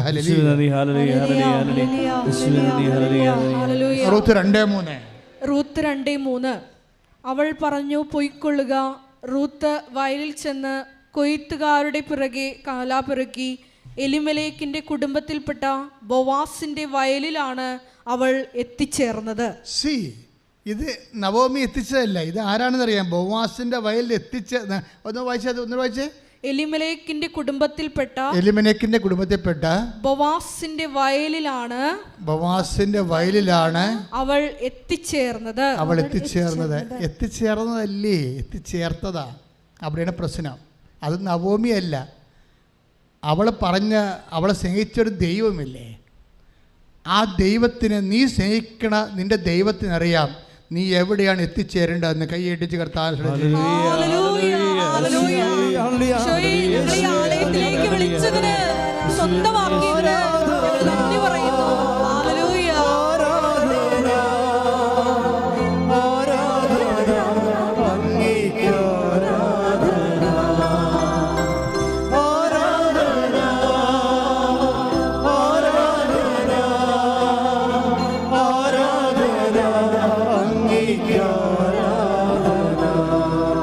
പരിശുദ്ധ പരമ ദിവ്യകാരുണ്യത്തിന് ഇത് ഇന്നത്തെ ധ്യാനത്തിൻ്റെ ഒരു മർമ്മമാണ്. രാവിലെ ഈശോ എന്നോട് പറഞ്ഞതാണ് ഇതൊക്കെ. അല്ല, ഇന്നലെ വരെ എനിക്കത് അറിയത്തില്ല. അതായത് നമ്മളെ ആരും എത്തിച്ചേർക്കുകയല്ല, നമ്മൾ എത്തിച്ചേരുകയില്ല. ഓട്ടോമാറ്റിക്കായിട്ട് നിൻ്റെ ദൈവം നിന്നെ എത്തിച്ചേർക്കുകയാണ്. നീ എത്തേണ്ട സ്ഥലം ദൈവം നിശ്ചയിച്ചിരിക്കുന്നു. ദൈവപൈതലെ, ദൈവത്തെ നീ സ്നേഹിക്കുക, ദൈവത്തെ നീ സ്നേഹിക്കുക. ശ്രദ്ധിക്കട്ടെ.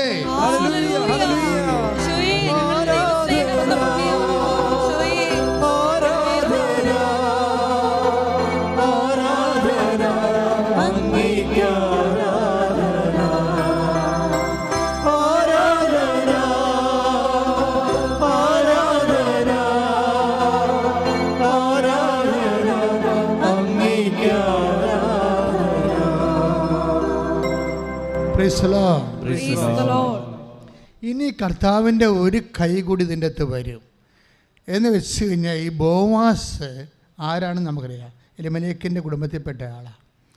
ഈ ബോവാസ് ആണ് റൂത്തിന്, മോവാബുകാരത്തെ റൂത്തിനെ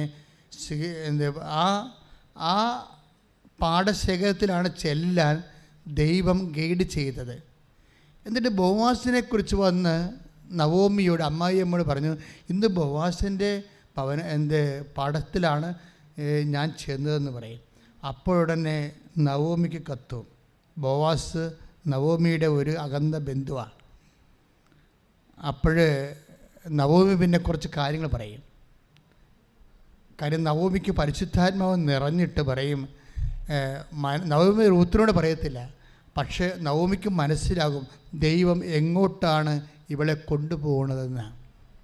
അവസാനം ബോവാസിനെ കല്യാണം കഴിക്കാനുള്ള ഒരു ആഗ്രഹം നവോമി പറഞ്ഞിട്ട് റൂത്ത് പ്രകടിപ്പിക്കും. അപ്പോഴും ബോവാസ് പറയുന്ന ഒരു കാര്യമുണ്ട്, മകളെ എന്നാണ് വിളിക്കണം. അപ്പോൾ അതൊരു അപ്പൻ്റെ പ്രായമുണ്ടെന്ന് അർത്ഥം, മനസ്സിലായില്ലേ? മകളെ എന്ന് വിളിക്കണേ ബോവാസ്. ആരാ? റൂത്തിന് പ്രായം കുറവാണ്, 10-20 വയസ്സേ ഉള്ളൂ. അയാൾക്ക് 10-60 വയസ്സുണ്ട്. അത് മകളെ എന്നാണ് വിളിക്കണം. അപ്പം തന്നെ മനസ്സിലാകണ്ടേ, ഇതിനകത്ത് കുറേ കാര്യങ്ങൾ ദൈവം നമ്മോട് പറയാതെ പറയുന്നുണ്ട്. മകളെ, നീ നല്ലവളാണ്, പക്ഷെ നിന്നെ സ്വീകരിക്കാൻ എന്നേക്കാൾ അവകാശമുള്ള ആൾക്കാർ നിൻ്റെ കുടുംബത്തിലുണ്ട്. അതാണ് എന്തൊരു ന്യായമായ ഒരു മനുഷ്യനാണ് അയാൾ. എന്താ പ്രസവജനം? മഹ്ലോൻ, ഇസ്രായേലിൻ്റെ നിയമം എന്താ വെച്ചാൽ, മഹ്ലോൻ ഈ നവോമിയുടെ മകനാണ്. മരിച്ചാൽ അവൻ്റെ വസ്തുക്കൾ കടത്തിപ്പോയതാണ്. അപ്പോഴേ അവൻ്റെ വൈഫിനെ സ്വീകരിക്കുന്നവൻ കടത്തിൽ നിന്ന് വസ്തുവിനെ വീണ്ടെടുക്കേണ്ടി വരും. അപ്പോഴാ വസ്തുവിനെ വീണ്ടെടുക്കുന്നവർക്ക് മാത്രമേ അവൻ്റെ വൈഫിനെ കല്യാണം കഴിക്കാൻ പറ്റത്തുള്ളൂ. അപ്പോൾ അങ്ങനെ വരുമ്പോൾ ബോവാസ് പറയും, നിൻ്റെ കുടുംബത്തിലെ ഞാനല്ല അവകാശി, നിൻ്റെ അവകാശി, നിന്നെ സ്വീകരിക്കേണ്ട ആൾ വേറെയുണ്ട്. അവന് പറ്റത്തില്ലെന്ന് പറഞ്ഞാൽ മാത്രമേ രണ്ടാം അവകാശമായിട്ട് എനിക്ക് വരത്തുള്ളൂ. അതുകൊണ്ട് നീ ധൈര്യമായിട്ട് പോ.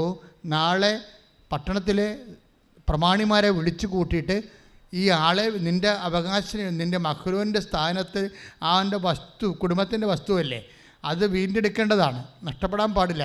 അത് വീണ്ടെടുക്കേണ്ട ആളിന് അത് വീണ്ടെടുക്കാൻ പറ്റുമോ ഇല്ലയോ എന്ന് ചോദിക്കണം. ചോദിച്ച് ഉറപ്പ് വരുത്തണമെന്ന് പറയും. അങ്ങനെ ഉറപ്പ് വരുത്തുമ്പോൾ അയാളെ കണ്ടുപിടിക്കും.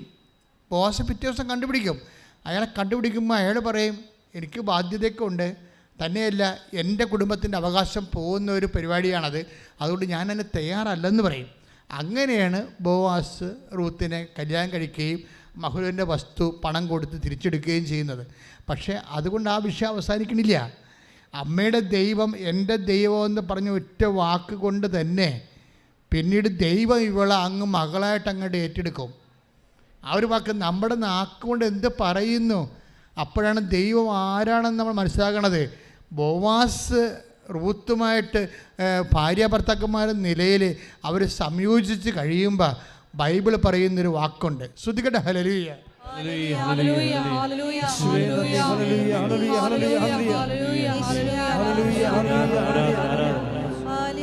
റൂത്ത് 4:13 ശ്രദ്ധിക്കട്ടെ. ഹല്ലേലൂയ. ബോവാസ് റൂത്തിനെ സ്വീകരിച്ചു. അവൾ അവന്റെ ഭാര്യയായി.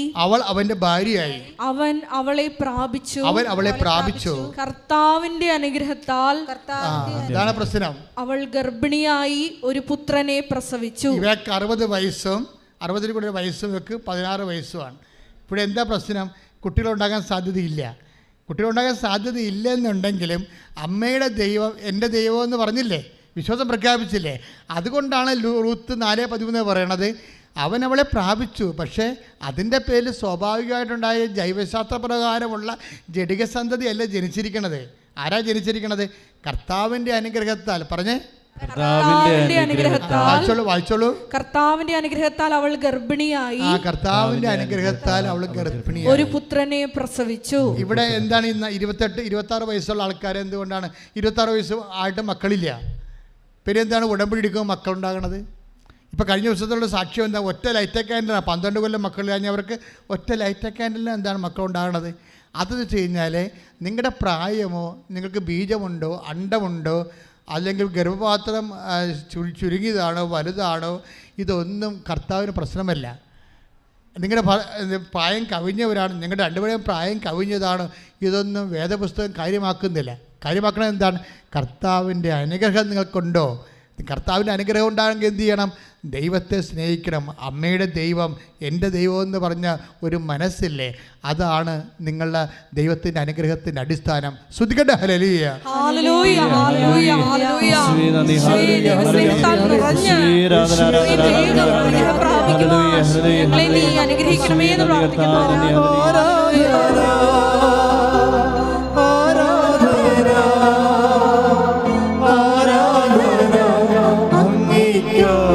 ആരാധന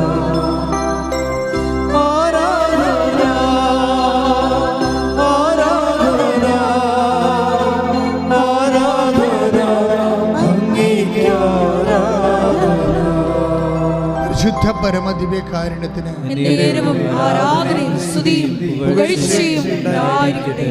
ഇതെന്താ പ്രോബ്ലം എന്ന് വെച്ച് കഴിഞ്ഞാൽ, ഇപ്പം നിങ്ങൾക്ക് അഹബ് എന്ന് പറയുന്ന ദൈവസ്നേഹത്തിലാണ് ഉടമ്പടിയുടെ 3 കാര്യങ്ങൾ നടക്കുന്നത്.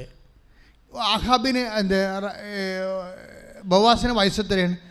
60 മേൽ വയസ്സാണ്. റൂത്തിന് 20 വയസ്സാണ്. ഇവർക്ക് കുഞ്ഞുങ്ങളുണ്ടാകാനുള്ള സാധ്യത വളരെ കുറവാണ്. പക്ഷേ എങ്ങനെ കുഞ്ഞുങ്ങൾ ഉണ്ടാകണത്? റൂത്ത് 4:13 അനുസരിച്ചുകൊണ്ടാണ്. എന്തുകൊണ്ടാണ്? കർത്താവിൻ്റെ അനുഗ്രഹത്താൽ. അതിന് റൂത്ത് എന്തുകൊണ്ടാണ് റൂത്തിന് ആ അനുഗ്രഹം കിട്ടാൻ കാര്യം എന്താണ്? ദൈവത്തോടുള്ള അവളുടെ സ്നേഹമാണ്. അപ്പോഴെന്താണ്? ബോവാസിന് 60 വയസ്സുണ്ട്, മെരിട്ടില്ല. അതാണ് സംഭവം. ഉടമ്പടിയുടെ മെയിൻ സബ്ജക്റ്റാണത്. ബോവാസിന് കുട്ടി ഉണ്ടാകാനുള്ള മെരിട്ടില്ല, പ്രായം കവിഞ്ഞ ആളാണ്. പക്ഷേ നോട്ട് ബൈ മെരിറ്റാണ് ഇത് വർക്ക് ചെയ്യേണ്ടത്, ബട്ട് ബൈ ഗ്രേസ്. അതാണ് കർത്താവിൻ്റെ അനുഗ്രഹത്താൽ. അതാണ് 2-3 കൈയടിച്ച് കർത്താവിനെ ശ്രദ്ധിക്കട്ടെ.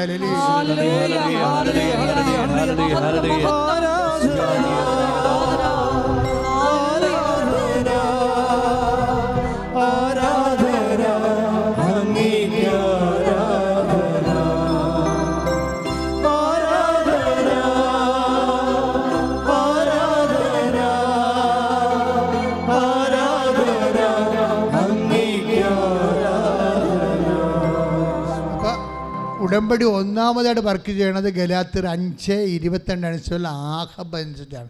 സ്നേഹം, ദൈവസ്നേഹം അനുസരിച്ചാണ് വർക്ക് ചെയ്യണത്. ദൈവസ്നേഹമാണ്. നിങ്ങൾ എന്ത് ഉടമ്പടി പ്രകാരം ചെയ്താലും മിനിമം ദൈവസ്നേഹം ഉണ്ടാകണം. ദൈവസ്നേഹത്തിൻ്റെ നിലവാരം കൂടുന്നതനുസരിച്ച് കൊണ്ട് നോട്ട് ബൈ മെറ്റിൽ വർക്ക് ചെയ്യും. ഇപ്പോൾ മക്കളില്ലാത്ത ഒരു 10 പേര് കുടുംബങ്ങളിൽ ഒരു ദിവസം ഇവിടെ വരും. പക്ഷേ ഈ മക്കളില്ലാത്തവർ വരുമ്പോൾ നിങ്ങൾ ഓർക്കരുത് അച്ഛൻ്റെ ബ്ലെസ്സിങ് കൊണ്ടാണ് ഇത് വർക്ക് ചെയ്യണമെന്ന്. ആ ചിലപ്പോൾ കുറച്ച് 10-20% ബാക്കി 80% ദൈവസ്നേഹത്തിൽ അവർക്ക് ചെയ്യണത്. അതുകൊണ്ട് നിങ്ങൾ ചെയ്യുന്ന അവൻ പറയണ പോലെ ചെയ്യുന്ന ഉടമ്പടി പ്രസംഗം എല്ലാം ആഹബ് കൊണ്ടാണ് ടൈം ഷോർട്ടണിങ് ചെയ്യണത്, ആഹബ് കൊണ്ടാണ് ലൈറ്റ് വെയിറ്റിങ് ചെയ്യണത്, ആഹബ് കൊണ്ടാണ് ദൈവസ്നേഹം കൊണ്ടാണ് not by merit but by ഗ്രേസിൽ ഉടമ്പടി ആക്ടിവേറ്റ് ചെയ്യണത്. കൈയടിച്ച് കർത്താവിനെ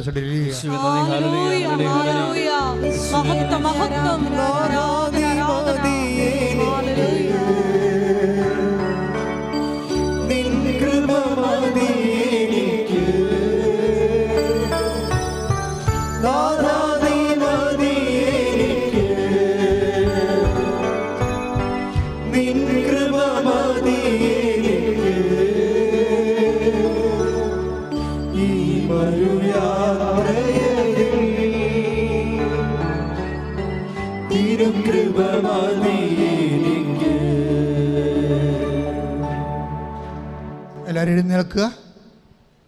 എല്ലാവരും എഴുന്നേൽക്കുക. രോഗസൗഖ്യ പ്രാർത്ഥനയുടെ സമയമാണ്. സന്തോഷമായി നിൽക്കണം കേട്ടോ. നിങ്ങളെ സാക്ഷ്യങ്ങൾ കേട്ടാൽ മനസ്സിലാകുമല്ലോ. ഈ സമയത്ത് കർത്താവ് ഒത്തിരി പേരെ സുഖപ്പെടുത്തുന്ന എല്ലാവരും വന്ന് സാക്ഷ്യം പറയും. ഇവിടെ മാത്രമല്ല, ഓൺലൈനിൽ വിവിധ ഭൂഖണ്ഡങ്ങളിൽ താമസിക്കുന്നവരെ പോലും ഈ സമയത്ത് കർത്താവ് സുഖപ്പെടുത്തും. അതുകൊണ്ട് സന്തോഷമായി വേണം നിൽക്കാൻ. അമ്മ മാതാവ് ജീവനോടെ പ്രത്യക്ഷപ്പെട്ട ഇടത്താണ് നിൽക്കണമെന്ന് ഓർക്കണം. 10,000-കണക്കിന് ആരാധന നടന്നിട്ട് ലക്ഷക്കണക്കിന് മനുഷ്യർ സൗഖ്യപ്പെട്ട് ഇന്ന് ലോകം മുഴുവനും സുവിശേഷ വേല നടത്തുന്ന ദൈവത്തിൻ്റെ പുണ്യഭൂമിയിൽ നിൻ്റെ കണ്ണീരിൻ്റെ കാലത്ത് നിന്നെ വിളിച്ചത് കർത്താവാണ്. കൈയടിച്ച് കർത്താവ്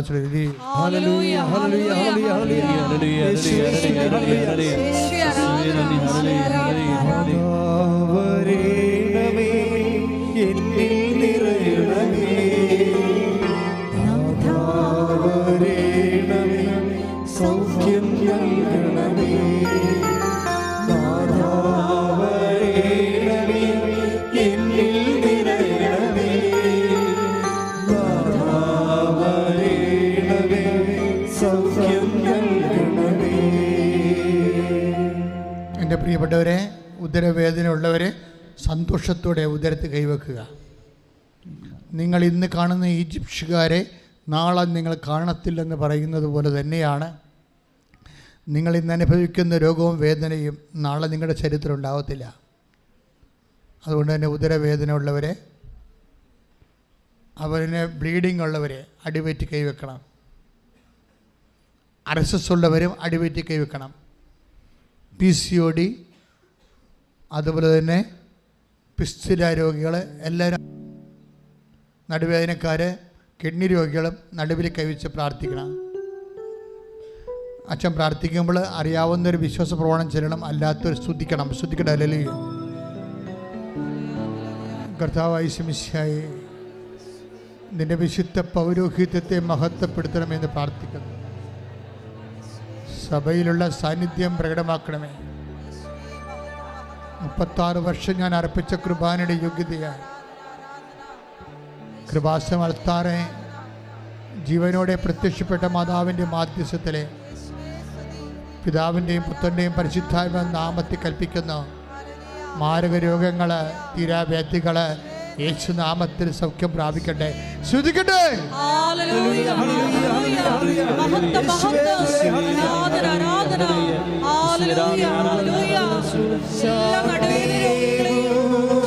രോഗികളെയും സമർപ്പിച്ചു പ്രാർത്ഥിക്കുന്നു. സാക്ഷികളായി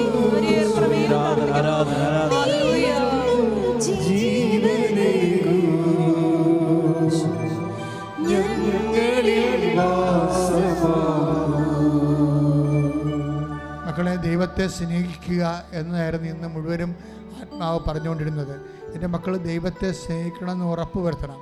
ഇനി പുറത്തിറങ്ങുമ്പോൾ നേരത്തെ ഉള്ളതിനേക്കാൾ 10 മടങ്ങ് ഞാൻ ദൈവസ്നേഹത്തോടെ ഉടമ്പടി നിറവേറ്റുമെന്ന് ദൈവത്തോട് പറയുക. എന്നിട്ട് നിങ്ങൾ ശ്വാസകോശ രോഗികളെ നെഞ്ചി കൈവച്ച് പ്രാർത്ഥിക്കുക. കരൾ രോഗികൾ നെഞ്ചിൻ്റെ താഴെ കൈവച്ച് പ്രാർത്ഥിക്കുക. ശരീരത്തിൽ മുഴയുള്ള സ്ഥലത്ത് കൈവച്ച് പ്രാർത്ഥിക്കുക. ഒരു കാര്യം എൻ്റെ മക്കളോട് ഞാൻ പറയാൻ ആഗ്രഹിക്കുന്നു. നിങ്ങൾക്ക് രോഗമില്ലെങ്കിലും നിങ്ങളുടെ ബന്ധുക്കൾക്ക് രോഗമുണ്ടോ, നിങ്ങൾ കരുതുന്നവർക്ക് രോഗമുണ്ടെങ്കിൽ അവരുടെ പേരിൽ നിങ്ങൾ അവർക്ക് രോഗം എവിടെയാണോ ആ ഭാഗം നിങ്ങളുടെ ശരീരത്തിൽ കണ്ടെത്തിക്കൊണ്ട് അവർക്ക് വേണ്ടി ദൈവസ്നേഹത്തോട് സ്തുതിക്കട്ടെ. സ്തുതിക്കട്ടെ. ഹല്ലേലൂയ. ഒന്നും സാധ്യമില്ലാത്തവരെ ഈശോ, എല്ലാം സാധ്യമായവരെ ഈശോ, ഹൃദയരോഗികൾ, കരൾ രോഗികൾ, ശ്വാസകോശ രോഗികൾ, ടോൺസൈറ്റ് രോഗികൾ, തൈറോയ്ഡ് രോഗികൾ, ഈശോ ഈശോ ഈശോ സ്പർശിക്കണമേ കർത്താവേ. ശ്വാസകോശനെ കഴുകണമേ കർത്താവേ. യേശു ശ്വാസകോശം കഴുകണ കർത്താവേ. ഹൃദയത്തിൻ്റെ വാൽവുകൾ, ബ്ലോക്കുകൾ യേശുക്രിസ്തു നാമത്തിൽ നീങ്ങിപ്പോകട്ടെ. ഹൃദയത്തിൻ്റെ വാൽവുകൾ, കരളിൻ്റെ വീക്കങ്ങൾ യേശുവിൻ്റെ നാമത്തിൽ, കിഡ്നി വീക്കങ്ങൾ, കിഡ്നി ചുരുങ്ങുന്നത് യേശുവിൻ്റെ നാമത്തിൽ നീങ്ങിപ്പോകട്ടെ. ശ്രദ്ധിക്കട്ടെ.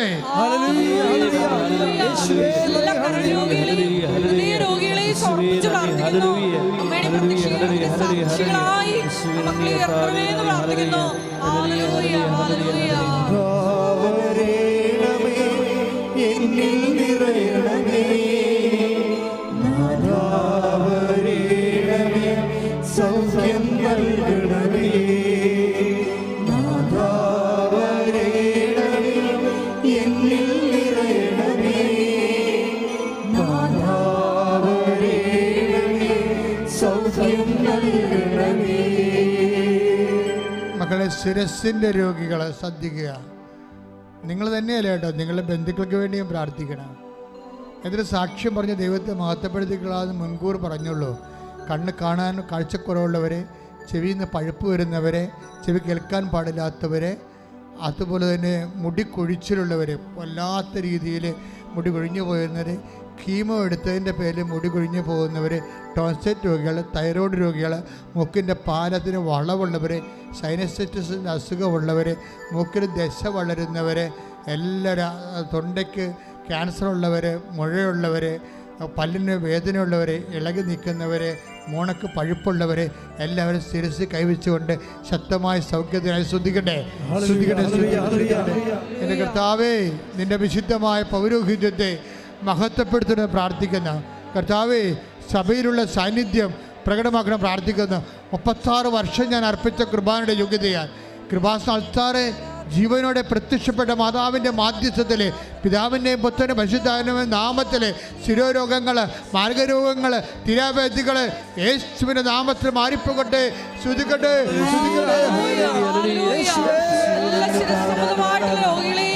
സമർപ്പിച്ചു പ്രാർത്ഥിക്കുന്നു.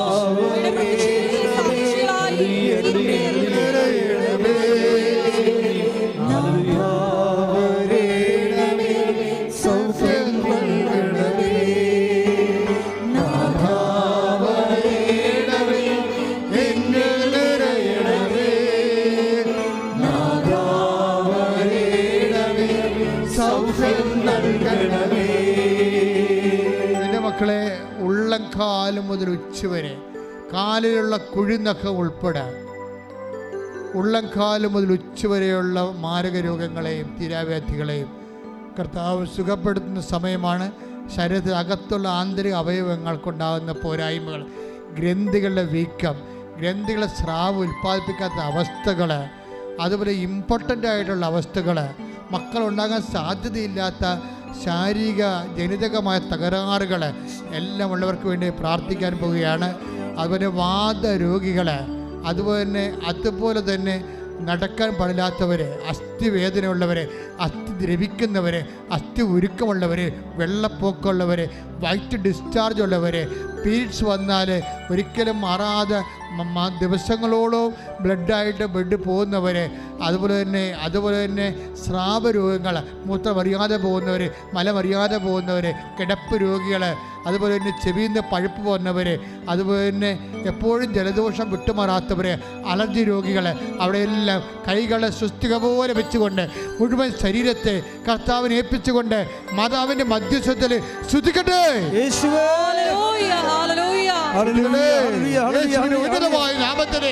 യേശുവിന്റെ ഉന്നതമായ നാമത്തില്, സഭയുടെ അധികാരത്തില്, കുരിശിന്റെ അടയാളത്തില്, ദൈവനാമത്തില് സൗഖ്യം പ്രാപിക്കട്ടെ.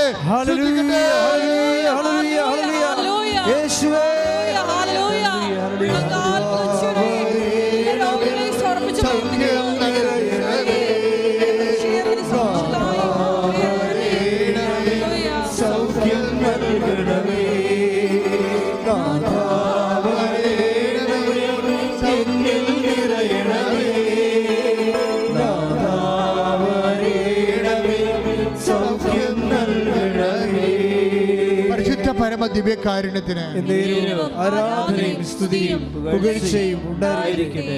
എൻ്റെ പ്രിയപ്പെട്ടവരെ, ഇനി പ്രാർത്ഥിക്കാൻ പോകുന്ന ജീവിത ആവശ്യങ്ങൾക്ക് വേണ്ടിയാണ് പ്രാർത്ഥിക്കുന്നത്.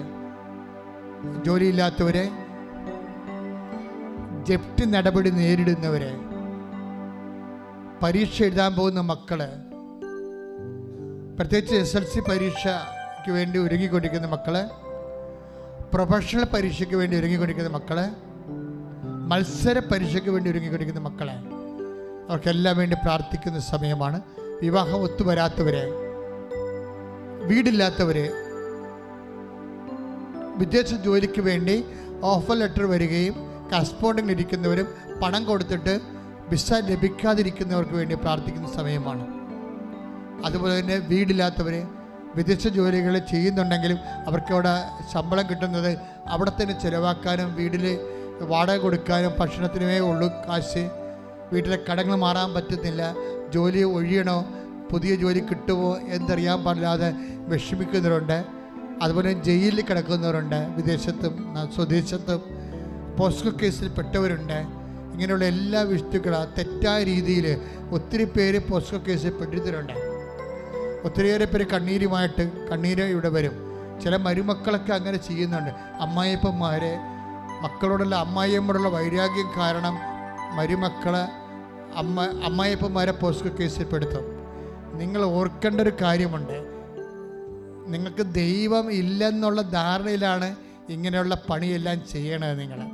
പക്ഷെ ദൈവം ഉണ്ടോ എന്നുള്ളത് നിങ്ങൾ മരിക്കണമെമ്പോൾ അറിയേണ്ടി വരും.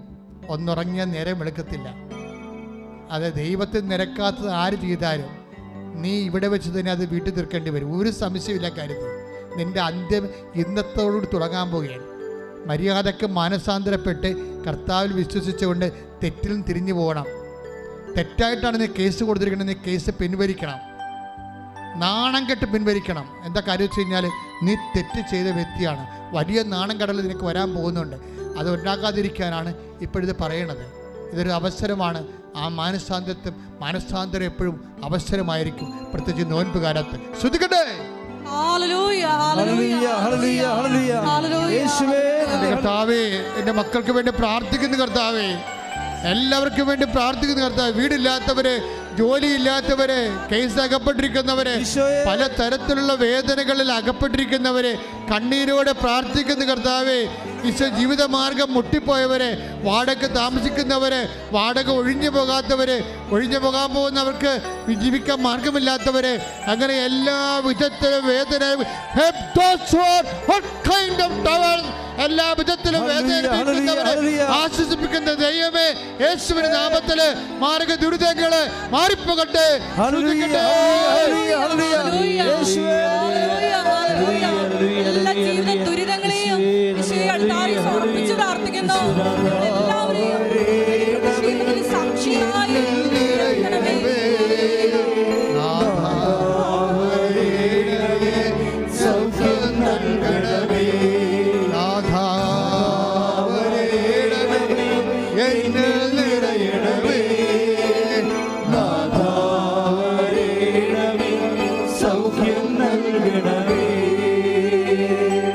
മക്കളെ, മനോരോഗികള്, നാട് വിട്ടുപോയവര്, വീട് വിട്ടുപോയവര്, വീട്ടിൽ മിണ്ടാപ്രാണികളെ പോലെ നിശബ്ദരായി ഇരിക്കുന്നവര്, ഡിപ്രഷൻ രോഗം വന്നുപോയവര്, സംസാരിക്കാത്തവര്, പഠിക്കാൻ പറ്റാത്ത വിദ്യാർത്ഥികള്, ജോലി ചെയ്യാൻ പറ്റാത്ത ഉദ്യോഗസ്ഥന്മാര്, ജോലിക്ക് പോകാതെ വീട്ടിൽ ലീവ് എടുത്ത് വീട്ടിൽ ഇരിക്കുന്നവരെ, അങ്ങനെ കുറേ മനോപ്രയാസം അനുഭവിക്കുന്നവരൊക്കെ വേണ്ടി പ്രാർത്ഥിക്കുന്ന സമയമാണ്.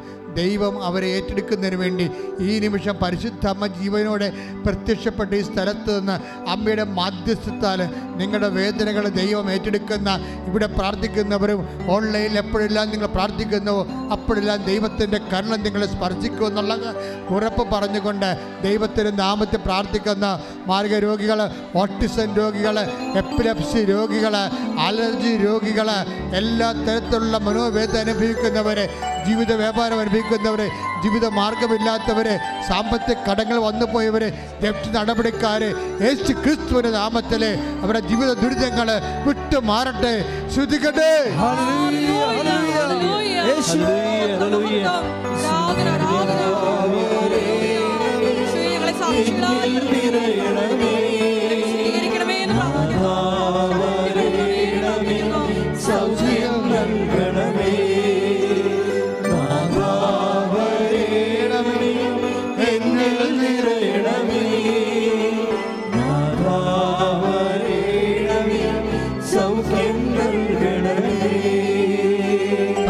പരമ ദിവ്യകാരുണ്യത്തിന്, പരിശുദ്ധ പരമ ദിവ്യകാരുണ്യത്തിന്. മക്കളെ, വരുമാന മാർഗം മുട്ടിപ്പോയവര്, വരുമാന മാർഗം ഇല്ലാത്തവര്, അങ്ങനെ എല്ലാ മക്കൾക്കും വേണ്ടി പ്രാർത്ഥിക്കുന്ന സമയമാണ്. സാമ്പത്തികമായ വലിയ ബാധ്യതകളെ നമുക്ക് കിട്ടാനുള്ളതിനേക്കാൾ കൊടുക്കാനുള്ള അവസ്ഥയിൽ പൊറുതിമുട്ടി ജീവിക്കുന്നവർ, അതുപോലെ തന്നെ ഉറക്കമില്ലാത്തവർ, പ്രഷർ രോഗികൾ, വിവാഹ തടസ്സമുള്ളവർ, അതുപോലെ തന്നെ ജോലി തടസ്സമുള്ളവർ, അതുപോലെ തന്നെ വ്യത്യസ്തങ്ങളായ രീതികളിൽ വൈരാഗ്യത്തിലും വിദ്വേഷത്തിലും വെറുപ്പിലും ഇരിക്കുന്നവർ, എല്ലാവരുടെ മേലും ദൈവത്തിൻ്റെ കൃപ ചൊരിയാൻ വേണ്ടി ശ്രുതിക്കട്ടെ. ഹല്ലേലൂയ, ഹല്ലേലൂയ, ഹല്ലേലൂയ, ഹല്ലേലൂയ. യേശുവേ നന്ദി. ഹല്ലേലൂയ. ലോകാരൂപിയാൽ നയിക്കപ്പെടുന്ന എല്ലാ കൃപകളെയും നീ മാറ്റണമേ എന്ന് പ്രാർത്ഥിക്കുന്നു. അഭിഷേകം ചെയ്യണമേ എന്ന് പ്രാർത്ഥിക്കുന്നു. Hallelujah, hallelujah. മഹത്വം, മഹത്വം, ആരാധന, ആരാധന. ഹല്ലേലൂയ. മൗനമായി പ്രാർത്ഥിക്കുക. എന്തെങ്കിലും വിഷയം അച്ഛൻ വിട്ടു പോയിട്ടുണ്ടെങ്കിൽ ഇപ്പോൾ മൗനമായി പ്രാർത്ഥിച്ച് ദൈവതിരുസേന സമർപ്പിക്കേണ്ട സമയമാണ്. പ്രണയബന്ധങ്ങൾ അകപ്പെട്ടു പോയവർക്ക് വേണ്ടി പ്രാർത്ഥിക്കുക.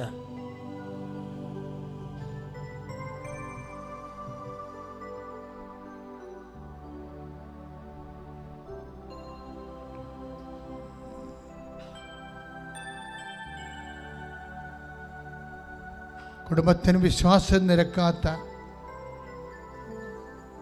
ദൈവത്തിന് നിരക്കാത്ത പ്രണയബന്ധങ്ങൾ അകപ്പെട്ടു പോയവർക്ക് വേണ്ടി പ്രാർത്ഥിക്കുക.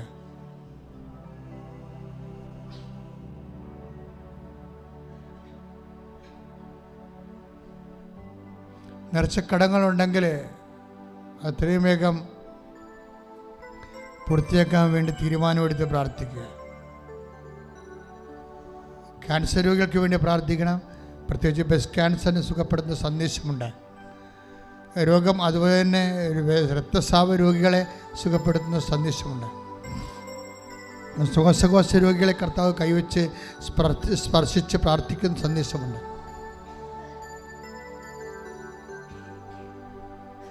മുട്ടേന്തിക്കുക.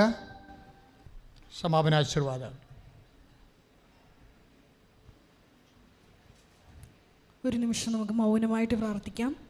ഉടമ്പടിയിൽ സമർപ്പിച്ചിട്ടുള്ള എല്ലാ വിഷയങ്ങളുടെയും മേലും പരിശുദ്ധ അമ്മയുടെ പ്രത്യേക മധ്യസ്ഥതയാൽ ഞങ്ങളെല്ലാവരെയും സാക്ഷികളായി ഉയർത്തണമേ എന്ന് പ്രാർത്ഥിച്ചുകൊണ്ട് നമുക്ക് ശിരസ്സ് നമിച്ച് ദിവ്യകാരുണ്യനാഥൻ്റെ ആശീർവാദം സ്വീകരിക്കാം.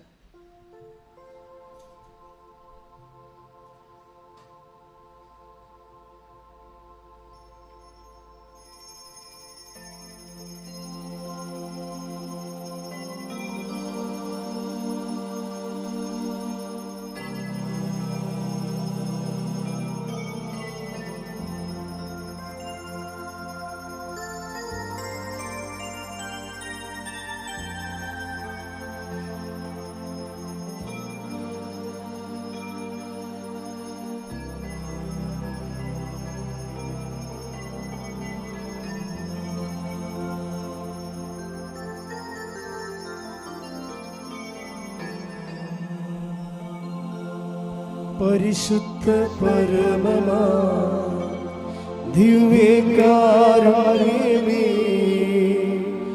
എന്നുമെന്നും അങ്ങേയ്ക്കാരാധന. പരിശുദ്ധ പരമമാ ദിവ്യകാരുണ്യമേ, എന്നുമെന്നും അങ്ങേയ്ക്കാരാധന. പരിശുദ്ധ പരമമാ ദിവ്യകാരുണ്യമേ, എന്നുമെന്നും അങ്ങേയ്ക്കാരാധന.